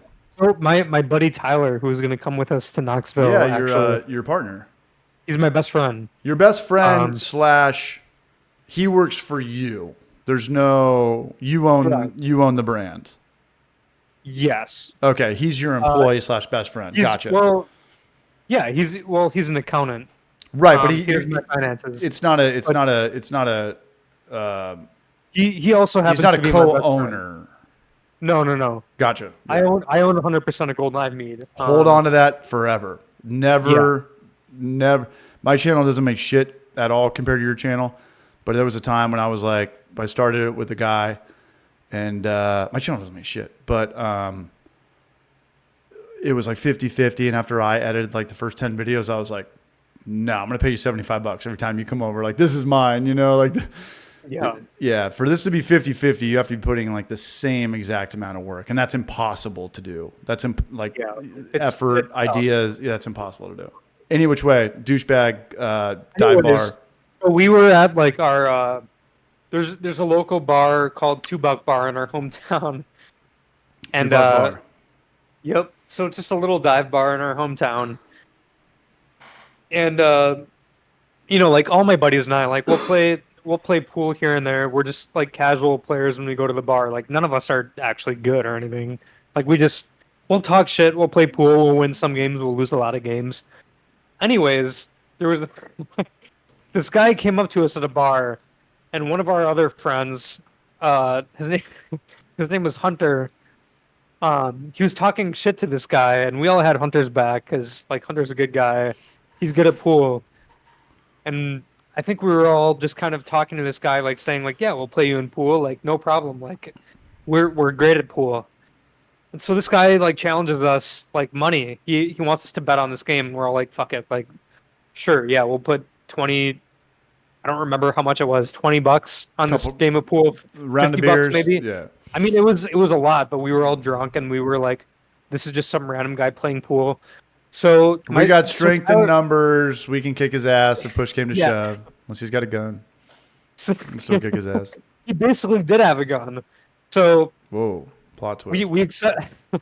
we accepted the challenge. I think like I said, it was like $50 or something. It was Hunter and Tyler. The guy walks out of the bar, walks back in with a briefcase. He's got a briefcase. We're all like, we look at each other. We're like, what the hell did we just walk? Yeah, What the hell did we just from get Pulp ourselves into? Fiction? What the hell's going on? Yeah. He opens the briefcase. He's got his own custom pool cue. Oh God, here we go. We're like, oh fuck, what did we just get ourselves into? We got hustled. Yeah, we think we got hustled. We 100% got hustled. But the game was close. What a loser. To be honest, I think we lost. I think it was close though, and we were talking shit the whole time. The guy was getting really mad at us. Good. Moral of the story is, I maybe don't talk shit in pool if you're not really good at pool, which we're not.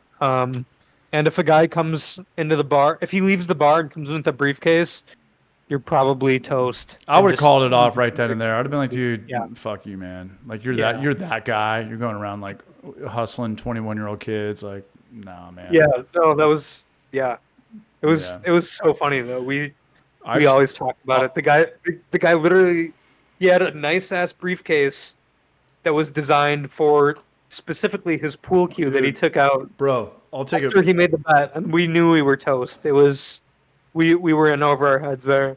It was funny though. I'll take it one step further. I've gone to an Irish pub, Churchill's in San Diego, more specifically San Marcos, and I've seen the guy that comes in with his own darts. And you're like, dude, who the fuck? The darts here aren't good enough. Like, come on, man. Like, you're this guy. You go to bars and you bring your darts. Like, Jesus Christ, man. But it's out there. They've seen one too many 80s movies. I'll say this. Same with me. I've been on a roll in darts recently. We've been playing a lot of cricket lately. I don't know what it is.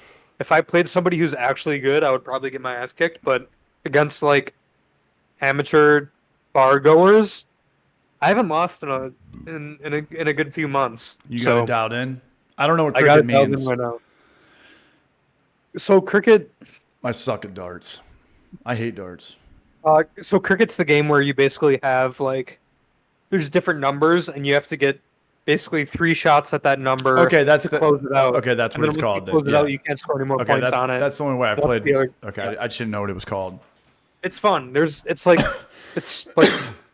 I don't know. There's probably more strategic games out there, but when you're drunk at a bar, it's a fun like game to play. Especially my relationship with darts is when girls are playing it, it's cool. But when the guys are playing it, it gets all serious. Like I check out from that. But like, it's always like my girlfriend is totally hit or miss with darts. There'll be days where she's dialed in and better than any of us and any of the boys, and it's fun. Like she can be good, but okay, she can also be missing the dartboard. So it depends on the night. like with or without alcohol, or just when she's drunk. I mean, it's always with alcohol. Yeah, I know. How's your girlfriend dealing with all of this? Like you going from having a good job at Gatorade to you kind of, you my joke about you is like you were the Hawk Tua before Hawk Tua. You were the internet thing, and then Hawk Tua stole all your shine. I'm going to say that in a video unless you don't want me to say that. Dude, my girlfriend's the best. She's all into it. Like And I've never had a more supportive person in my life. That's awesome. I met her like midway through college. We started out as best friends. We just really vibed. She's always been like super supportive of anything that I do, and vice versa too. And I call her one of the boys. Like she gets it. You know what I mean? Like she's super supportive, super smart. She pushes me more than I push myself. And none of this would have been possible without her. And she's the one. That's awesome. Yeah, I'm very lucky. Is she watching right now or no way? Yeah, she's in the room next door right now. I'm sure she's watching. What's her name? Her name's Jenna. Hi, Jenna. How you doing? She would love to meet you, by the way. Like Well, I've told her all about you. Pop on here or no? He's golden to No, she's not ready for it. She's what? Yeah, I'm making. Maybe one. I'm making it weird. Next time I visit, maybe she'll come. I'm making it weird. Yeah, there we go. Okay, so somebody told me that since I'm in Chicago, I need to get into smelt signing on Lake Michigan. Lake Michigan fishing is good stuff. I don't know what that means. I would love to go. I've had buddies that go charter fishing on Lake Michigan for like salmon, and they say it's an amazing time, and you like get your money's worth if you catch fish. I would love to go fishing on Lake Michigan. I think that'd be really fun. Charlie, I'm gonna embarrass you right now. I'm putting in one of your TikTok videos that has 30 million views on it. What video? Probably Dr. Pepper. Click on that. You guys want to see the monster that started it all? Speaking of Monster, did you do Red Bull yet? Or Monster? No, I just did Monster this week actually. How's it going so far? I think it's fermenting. It's bubbling super slowly. Ooh. What does that mean? So, it's not real shit in there? It means that it's either the carbonation dissipating or that it's fermenting very slowly. And so it's probably going to take a long time to ferment. And that's not like out of the ordinary. Like my Mountain Dew Baja Blast Mead is still fermenting after 2 months. A lot of the times when there's preservatives, those preservatives kill a lot of the yeast, and the yeast aren't performing at their optimal strength that they would typically in a mead, so it's going to take longer.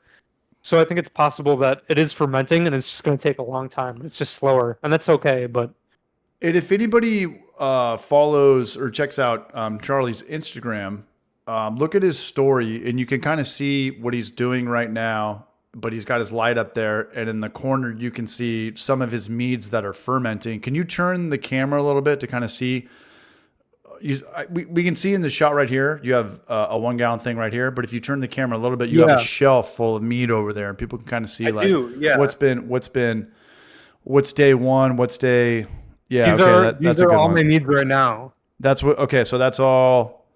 I've got about like 15 of them. Is that like from the top shelf to the middle to the bottom? Does that mean anything of where they are in fermentation as far as hitting final gravity?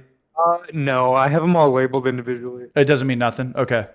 So go back to that again. I want to look at the colors of that really quick.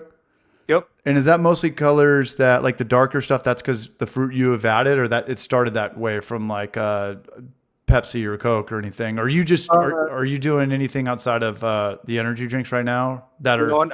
I can go down the list if you want me to, I'd love you just to. by looking at them. So we've got Mountain Dew, Baja Okay, Blast. go. Can you move the camera up a little bit because you're there? It is. Okay, so obviously Mountain Dew's labeled. Looks like So pickle we've juice. got Mountain Dew, Baja Blast. There's 2 blackberries up there. See those? There's a strawberry up there, You've got and we've got a lemon lavender, grapefruit. Then going down, we've got the ice pop, or the bomb pop. Then we got juniper berry, manuka honey, dandelion mead, and then down at the bottom shelf, we've got elderberry. a traditional sweet mead. We've got 2 different raspberry meads, one made with frozen fruit, one made with fresh fruit. We've got my Peeps mead, and then a plum blackcurrant mead. And that's everything we got brewing right now. Aside from right here, we've got a Monster Energy wine, and then a blueberry maple mead. Gotcha. And what do you? Is this your office or is this just kind of your? This this is my apartment. This is your apartment, and you just rent this place? Yeah. Okay, everything's cool. Like you're, as far as like, obviously living there, but you know, like you can do everything you want there with production and editing and office all in one. I've made it work. Yeah. I have my own. I just have like lights and my iPhone. That's pretty much it. And the staircase, we've talked about this last time. That's right behind you, right? That's not the roof. Yep. Yeah, it's Okay, my so bedroom upstairs. You're on the first floor. Gotcha. Okay, appreciate that. Thanks, Charlie. Brewing Bad was into that. Much love, Brewing Bad. My daughter lives 7 blocks from Wrigley. I could crash at her place if I got too drunk. Yeah. You know what? I'm like 7 blocks from Wrigley. I'm probably pretty close. That's wild. God, I want to go to Wrigley so bad. I mean, I just grew up with, even before it was Sammy Sosa, it was Andre Dawson. And when did Maddox? He was on a Cub before he was a Brave, right? Craig Maddox? This is way before your time. We're talking about 80s baseball. Yeah. Way before Sammy Sosa. Well, guys, we're coming down to the wire. We're coming up on 2 minutes 42. I don't know if there's anything else that anybody needs to know or ask. It's a good hangout. I don't think we need. We don't need to edit this. We don't need to edit this or take any of this down, right? We didn't. Not at all. No. It's been way worse. It's been way. I think we did a good job. I think so too. Now you know what? We probably just have a few minutes left. Now's the time to ask your final questions. You know what? Now's probably a good time. I have a list of questions. I have a list of questions that my Instagram followers requested we go through. Let's do this, and you could probably get feedback from the chat as well. We can collab as a council and see if this is a good idea or not. Yes. Yeah, Beerquaz. Was the dress blue or white? What? Oh, because it looked like you were wearing a bathrobe? Have you seen the meme like 5-10 years ago where it was like, is this dress blue or white? Oh, yeah, I remember that. I was just Yeah. No, so Kate, somebody submitted that photo and asked if we thought it was blue or white. I think it's blue.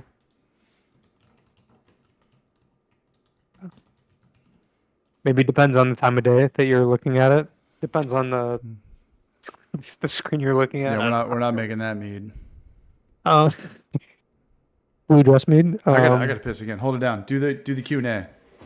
Okay.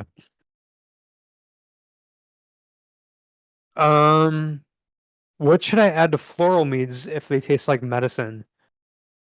So, the only meads I've had that have tasted like medicine have been my cherry meads, because depending on the cherries you use, some of them can be very medicinal, especially if you're using sweet cherries. I find that my cherry mead recipe is better when I use tart cherries when they're more sour. But there are ways you can try to mitigate that. The first way is to add acids. Again, I talked about earlier, you don't want to add acids right away when you're starting your fermentation. You want to wait to add acids until after your mead is fermented. I usually use malic acid and tartaric acid, and that just adds a little bit of like bite and brightness to your mead. And it helps elevate fruits a little bit and it, it helps separate it from that medicinal flavor that you're talking about.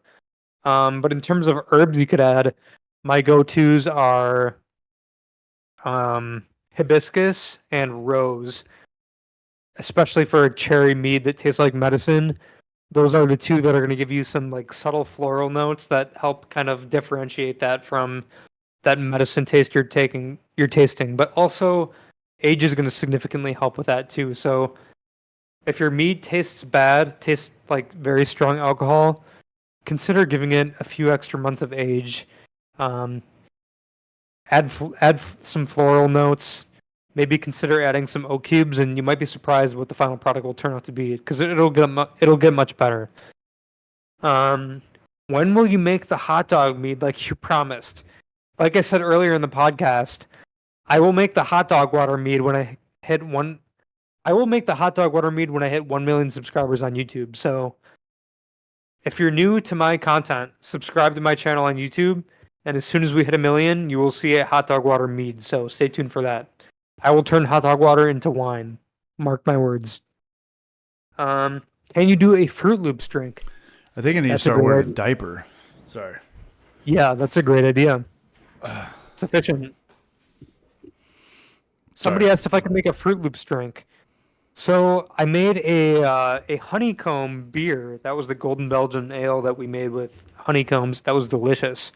A Fruit Loops beer, or a Fruit Loops, you could probably do a Fruit Loops like sour ale, or like even a Fruit Loops mead. You could probably do. Haven't tried it. Haven't used cereal in a mead before, but could be a good idea. That's another thing. Well, like we talked about earlier, like everyone loves Cinnamon Toast Crunch or French Toast, this and that. Like For sure, yeah. Lucky Charms mead, Lucky Charms beer, and like again, we can do that. Like a brewery can't do that and put that label on there, but we can. You know what? That.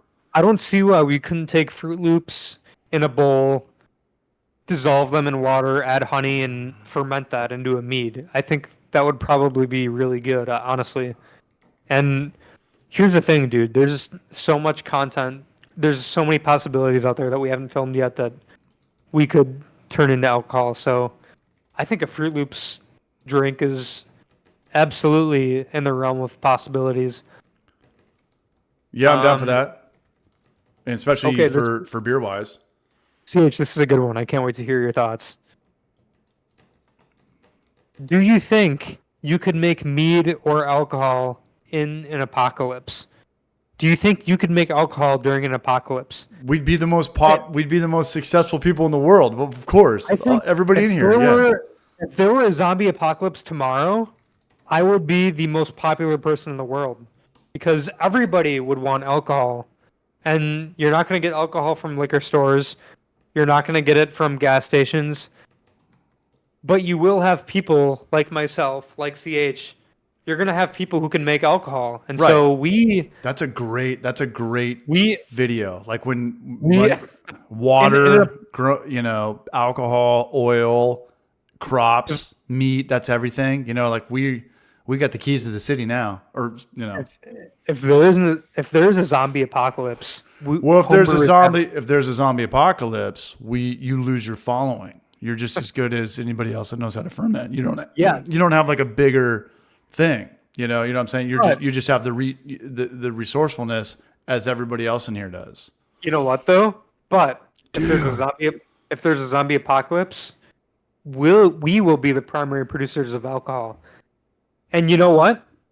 If there is an apocalypse, you can make your own alcohol, and you can do that by looking at our recipes and kits. So, you know what? If there's an apocalypse, make your own alcohol. But also, we can make alcohol for you. We will be very popular during a zombie apocalypse. If there's an apocalypse, though, we wouldn't know each other. It'd go back to like your neighbors and it'd be like, Yeah, but The Last of Us, it'd be like The Last of Us. how popular would you be in your neighborhood of zombies and non-zombies if you can make alcohol and provide for the neighborhood? I would have the only disco ball in town. This place would be bumping. That's what I'm saying, dude. How many things are more important in a zombie apocalypse than alcohol production? Not many outside of. We're going back to Mad Max. You got to keep in mind, what's the movie? Who's the guy from Viggo Mortensen? The Road. Have you ever seen The Road or Mad Max? Like when there's a zombie apocalypse, assuming that there's no internet, there's no political power, there's no army, there's like the end of the world. You need alcohol. Well, food and water, and then alcohol. When the world is on the brink of extinction, you're gonna wish that you knew how to brew your own alcohol. Yeah. Or that you knew somebody that did know how to brew alcohol. What would be the most powerful thing though? Probably a gun. The guy that had the guns. Like, what's the movie with Denzel Washington where he's blind? The Book of Eli. I haven't seen the Book of Eli. Brush. Okay, so like so obviously you need a car, but cars are gonna, sooner or later flare out or get stolen. Yeah. As far as resources go, alcohol would be guns, weed. Water, oil, guns, food, because you can survive a long time without food, but you can't survive a long time without water. Oil is gonna get you from place to place. Guns, everyone would have a gun. Politics go out the window. Like everyone's gonna have a gun. Oil will get you there physically. Alcohol will get you there mentally. And then alcohol. Alcohol is probably like the 5th most important thing on planet Earth as far as like trade value. It'd be like water, clean water from the Book of Eli or Mad Max. It was like oil. You know what? Every business would go bankrupt during an extinction except for Clawhammer Supply. They would be like the richest business on Earth. Yeah, but assuming that there's like a real zombie apocalypse, there's no electricity anymore. So you'd have to go back to not even propane. You'd have to make your beer on a wooden bonfire. Or you make mead where all you need you just got to kill all the goddamn bees in the world. And then when you kill them, you're out of mead. So it's like, but even in a zombie apocalypse, there wouldn't be honey or grain. They wouldn't have like the farmers to give us two-row. We would be probably fermenting the stuff that you are. It would be like that movie 28 Days Later where we'd go into a grocery store, steal all the Mountain Dew, and then start making the same shit. Yeah. It comes full circle, man. Mm-hmm. Circle of life. Right, let's see what other... That was a good question. I've got two good questions. Can I intervene? Yes, please. Okay, two good questions. One is, who wants to see Charlie's high school football reel? He's an absolute fucking Luke Kuechly. He's out of his mind. He's got this one clip, and I even talked to him about that. I was like, I watched this football reel. Is that you doing that pick six? He's like, yeah. We won state championship. My buddy plays pro football. I was like, that was you. What the fuck, man? So if you guys want to see that, I'll put that in the chat. How about this? Pruno Mead. Like if we did a video going around, what's Pruno? Prison juice. Oh. Yeah. So if we were going around grabbing like stealing this, big shout out to Ron Barnes, KFC honey. There's ketchup it's got very little to do with tomato. Dude. It's all sugar. This is a good idea. This is like making it out of a garbage bag. Not even like you could do it, or you could just do it. That's how they do it. Oh yeah. They do it in pillowcases. They not pillowcases, but their yeast is just grabbing it because there's natural yeast in the air, and they swing it around. They tie it up. Oh, dude, they do it with like orange peel. Like they do it with trash, But like you got to keep in mind that there's sugar. No, dude, that's a great idea. It's the same process that I use with my kits, but they make it in prison. They'll use like the honey packets they use in the cafeteria. Ketchup packets, honey. And they'll do it in garbage bags. Orange slices. And they'll ferment the sugar into alcohol and they'll make prison wine. And you know what? Maybe I should make a video showing how to do that, because that is interesting. I've thought about it too. That's a good idea. Yeah. Love you, Brewing Bad. Cheers, you bro. You know what? You guys let me know if I should make Maybe, look at DIY Bruno. I'm down. Or if I should make it, like we'll do. That's what we should do. Let's do that. Maybe we should collab and do that. Make prison juice. I'm super down for that, and we'll start out the video where like, hey, we all have that. We have to use the same ingredients. Whatever. Yeah. We'll do some prison research. We'll go undercover. No, I'm kidding. We'll go to Chick-fil-A, grab some ketchup packets. Go to KFC, grab some honey. The Hollandia milk, the little Hollandia fruit punches. Like there's, you get one garbage bag, a toilet, a pillowcase, a little pineapple slice. Yeah. A gallon's worth of KFC honey packets. And that's it. What do they get in prison? Probably some coffee. That's not really going to help us out unless we want to do like a coffee mead. Probably a lot of packets. Yeah, a lot of packets. What? I think that'd be fun. Mustard doesn't have that much sugar. We're ultimately trying to just get the free sugar. Just the orange slices like that you would get in like elementary school. Yeah. Little kid soccer halftime orange slices. I don't know I feel bad for not knowing his name because I want to give him a shout out, but I don't know his name. I'll tag him in whatever short it is. We could help you out. Have you seen that guy on? I've seen him on Instagram and TikTok. Weird Al Yankovic. Jam packets. By the way, I want to see the Weird Al movie with the Harry Potter guy. Me too. Anyways, it's this guy that he basically goes to. He's this old guy with a handlebar mustache. He's got glasses, and he goes into hotel rooms and he makes these like disgusting Jeffrey gourmet Dahmer meals. It's basically Jeffrey Dahmer if Jeffrey Dahmer were a chef cooking out of hotel rooms. And he's like cooking like a chicken pot pie out of a hotel sink. And he uses his hands and dude, it's crazy. He'll use like a hair curler to like heal up or to heat up pasta and he's clearly an ex-con. 100%. But then the final product will be this like gourmet meal that he made out of this hotel room bathroom, and it's so funny. I'll send you some videos, but no, I don't know who that guy is, but shout out to him because he's the man. Yeah, I've seen some pretty epic. You know what? I'm sure. I'm sure somebody in the chat knows who I'm talking about. But I've also seen some cooking channels where it's ex-cons going in there with like their it's not top ramen, it's the other one, like cup noodles, and they'll like smash up flaming hot Cheetos, and they'll create like the most phenomenal looking ramen you could ever imagine. And like, I'm sure that most inmates are probably not that smart. We think they're all smart because of Hollywood, but I'm sure like 2% of them are like pretty brilliant.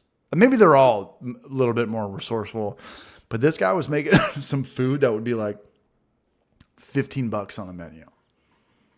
Dude. From like Cheetos and cup noodles and I don't know, probably some zest from apple, whatever, orange slices or whatever the hell's going on.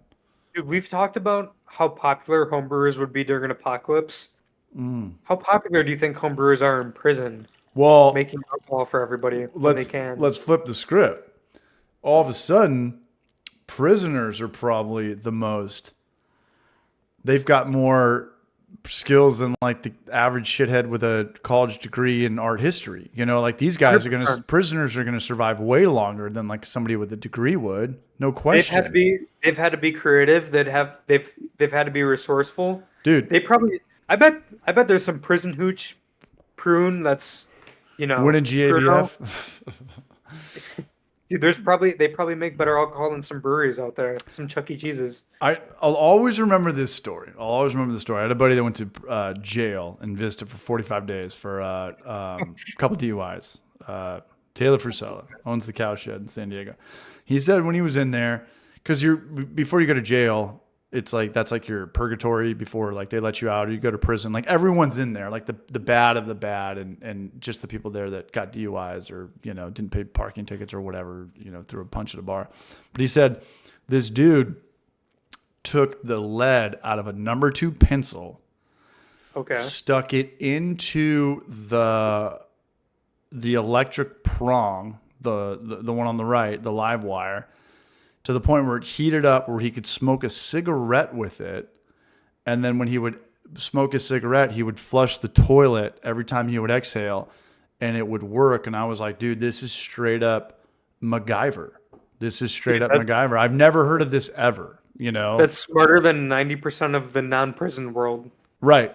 Right. To know that, like, I can stick, what is even lead? I don't know. Like, it's a conductor. It's, Dude, it's not going to electrocute you. Yeah. Like this. I wouldn't stick shit in an electrical outlet because I would kill myself. Right. Right. Street It's like smarts. to know that lead is conductive enough in the rightmost insert of a outlet to where it slowly light a gets cigarette. warm. Like, It's not going to I mean, initially electrocute having you. that, I mean, he's got to have like an electrician background or an electrical engineering degree or No, he probably just saw it something. from the Yeah, I next mean, guy. He probably learned something like this once a day.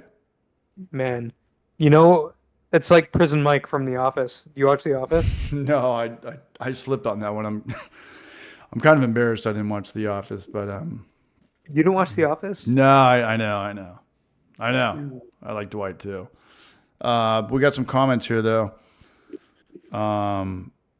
Street smarts can get you places. Why spend $100,000 on an education when you can get the same thing with 1.8 in late fees at the public library? I know, man. At the end of the day, we're just trying to learn things, and You know what? As somebody with a college education, I agree with you. What was your degree? You were an engineer, Biosystems engineering. and we talked about this. You were a 4.0 all the way through. I mean, not through college. I wasn't like No, I didn't yeah, get the, nobody's a 4.0. I mean, I did fine. In high school, right? And then Yeah. big shout out to Charlie. I don't know if I should be saying this or not, but you joined OCS, did National Guard as an officer to help pay your way through that. Very resourceful, very smart, very good way to stay out of debt. Something that I wish I did. So Charlie's got a great head on his shoulders. And not only that, but he's a very good artist. And that video you showed us while we were at Downtown Grill and Brewery of you painting that thing, and that was just going off muscle memory. Yeah, I do drawing and painting like as a hobby on the side.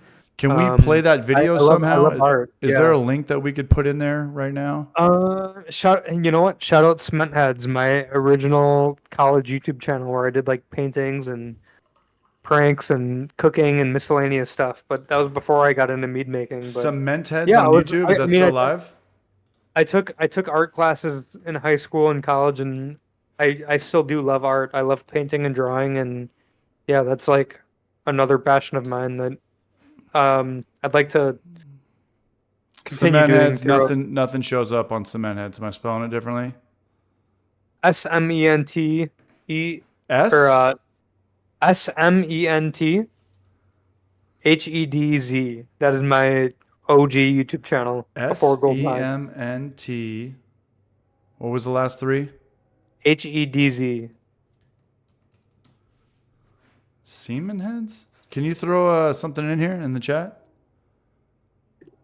No. Yeah, sure. Charlie showed me a video of him doing a time lapse of him painting.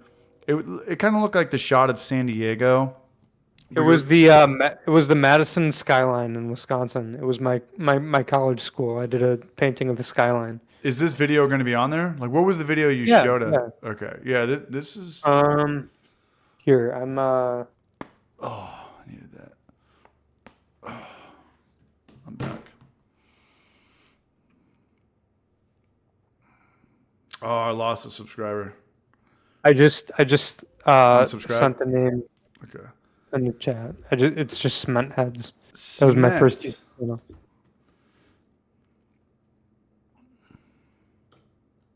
2 words. Gotcha. All right. Oh, it's right here. Madison. Okay. This is wild. You guys got to see this. This was what, like 4 or 5 years ago? Yeah. This was your first shot at... Okay, you got some shine. How to make a pegboard tool organizer. So you weren't doing... Was this you and a couple guys or just you? No, it was just me. It was just... I was into like woodworking and painting, and I just kind of had a YouTube channel where I wanted a place to post everything. I'm surprised you didn't know about that magnet trick, man. Like, you know all this shit? And... Yeah, seriously. All right, guys. So I'm gonna put this video in here. You guys got to look at this. Check it out. Shout out. You know what? I can't take all the credit for Cement Heads. One of my college buddies helped me with it. What do you Shout mean? out Hayes. Helped he with the also- editing? Yeah, editing and content and stuff. He was part of it too. So All right. Hayes Martinez. I'm gonna send you a link to this. Shout out Cement Heads. Big shout out to Cement Heads. So this is the Madison Skyline oil painting time lapse. And I remember watching this when we were at Downtown Grill and Brewery, and I thought that this was a real painting. This is phenomenal. And you're just riffing. There's no erasing or going over. Like everything's just getting. Yeah, man. I'm into oil painting. That's just a hobby of mine. Yeah, this is phenomenal. This looks real. This looks like a real picture. All right, dude. I gotta jump real quick. I gotta run to the bathroom, and then I'll probably need to call in tonight in a few minutes. No. I'm with you too. Yeah, this is incredible. Yeah. Any which way, coming down to the wire. I've been saying that for probably like 2 hours now. Big shout out to Bergs, who's still here. Big shout out to Northwest Small Batch, still here. Bierquaz, Goose Fraba, Later Brage. My main goal, graphite. I don't know what that means. Northwest, blowing bong smoke through a TP roll filled with a dryer sheet doesn't hide shit, by the way. One would imagine. Everybody would smoke weed on the Capitol lawn and the cops would only issue tickets. No clue what that means, but I appreciate the engagement. Appreciate that. Nathan, hope all is well. Love that you've got the Dookie thing. You've been showing love for the channel. Much love. I think that's Nathan McVeigh. I gotta like chime into some of these emojis and create some new things and this and that. I just got to start putting out more content and being more consistent on here. Warren Cox, much love. There he is, Bergs. Bergs, are you drinking tonight or are you chilling? Warren Cox is out there in Australia, yeah? Yeah, Ron, did you see that? Did you go to the end of that? Look at this shit. All right, we got 5 minutes left. Look at that. That looks real. This is a shitty camera. You step back a little bit. But that looks real. Oh, that's my painting. Oh, yeah.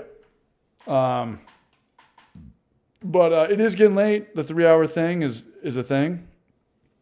Trent does a little bit shorter of a stream. He's going to be on tomorrow with Emmett. I'm glad you caught that, Ron. Or I'm glad that you haven't seen that before. Off the sauce for a month. I know, Bergs. I can't do it. Like I physically can't do it. I can't wait for the Brew Show's episode with Emmett. That's going to be an awesome watch. Look forward for that tomorrow. Should have had another beer. I got another beer right here.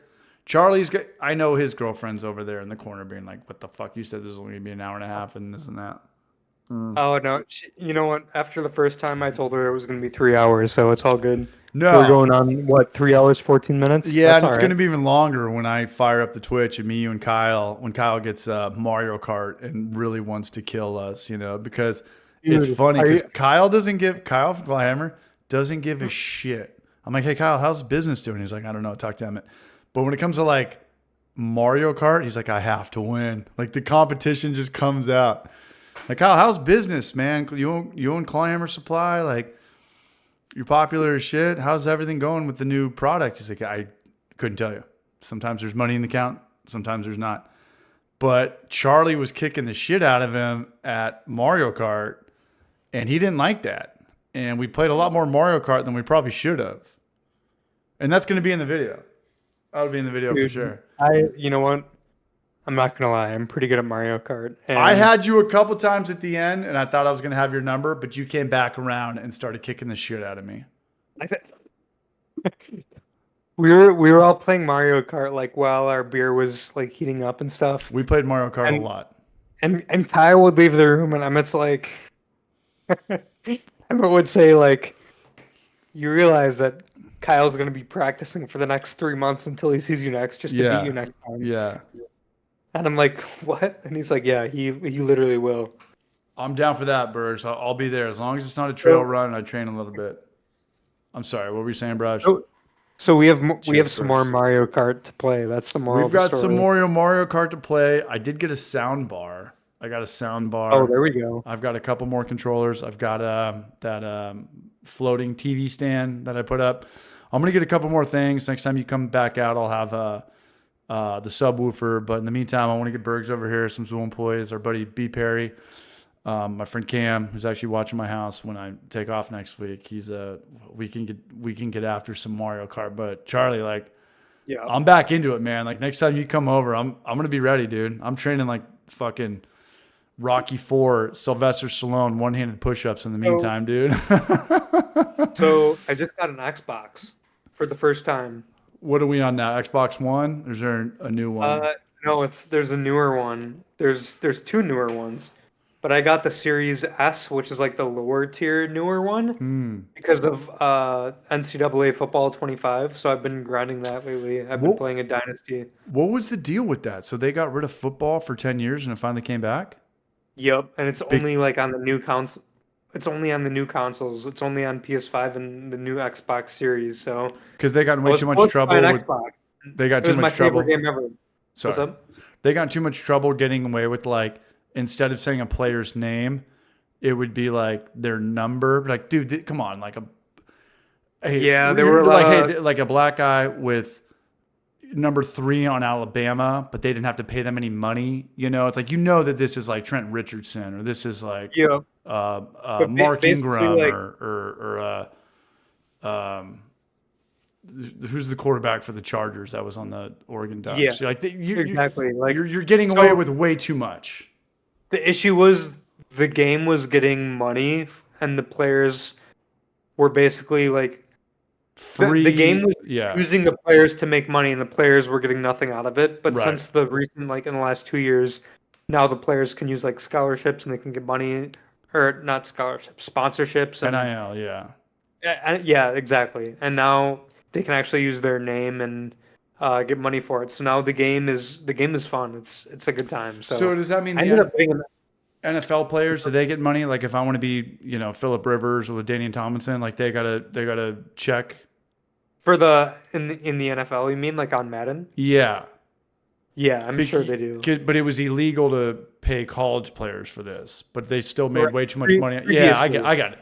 Okay. Yeah, I got it. And so I think the issue was like they were, like you said, they were still using their numbers but not their name. Right. And so like everybody knew who they were, but the players weren't getting anything for it. Right. You can't just have like a generic looking like You can't have like stick figure guy from this to help sell the game. You need to use like their physical attributes, their speed, their height, white, black, like, and they were getting away with way too much of that. I got it. Yeah. And now they have to like pay the players, and it's like, I mean, the players only get like $600 each to be a part of the game, but I mean, still, that's better than nothing. College or pros or Madden or okay, well, for NCAA. I mean, I mean, as a college kid, like, why not? You're still getting recognition for being in like one of the most popular games in the last 10 years. it's also exposure if you want to look at that. But Exactly. I get it if someone's making millions off you and you're on the cover and you're like, well, I got none of that. I got none of that. Yeah. That's exactly why they didn't have it for so long. Right. I gotcha. All right, Charlie, you ready to get out of here? Yeah, dude, it was a great time. Thank you so much for having me. 100%. We got through a lot. I don't think this needs to be edited. No. I'll post this on my channel. I'm gonna cut it up, make some shorts. 100%, man. I want to give a big shout out to you, Charlie, and we'll get you back out here after the logger video. It's gonna be it's gonna be wild. And real quick, one last reminder for those of you who have recently joined: make sure you follow not only Golden Hive Mead and Homebrew for Life, but check out CH's new channel, DIY City. That's City spelled with an S. Yep, there we go. Much DIY love. City. It's his new DIY channel. It's specializing in shorts, and it's going to be great. It's going to be pop off. You're going to want to be one of the first subscribers and followers, so check that out. CH, thank you so much for having me. Yeah. This has been awesome. Once again, I hope we can do another collab soon. Absolutely. It's always a good time. French It's toast. been real, man. I appreciate you. All right, man. Charlie, you're a good dude, man. Thanks for being a barrage. Let's get out of here. Take I'm care. gonna kill this whole computer, but I'll text you here in like 2 seconds. I gotta go pee again. Thanks again for everybody, man. Much love. Hey, We'll try to do thank more you. consistently. Yep. Thank you, everybody in the chat. It's been an awesome time. 100%. I definitely beat Charlie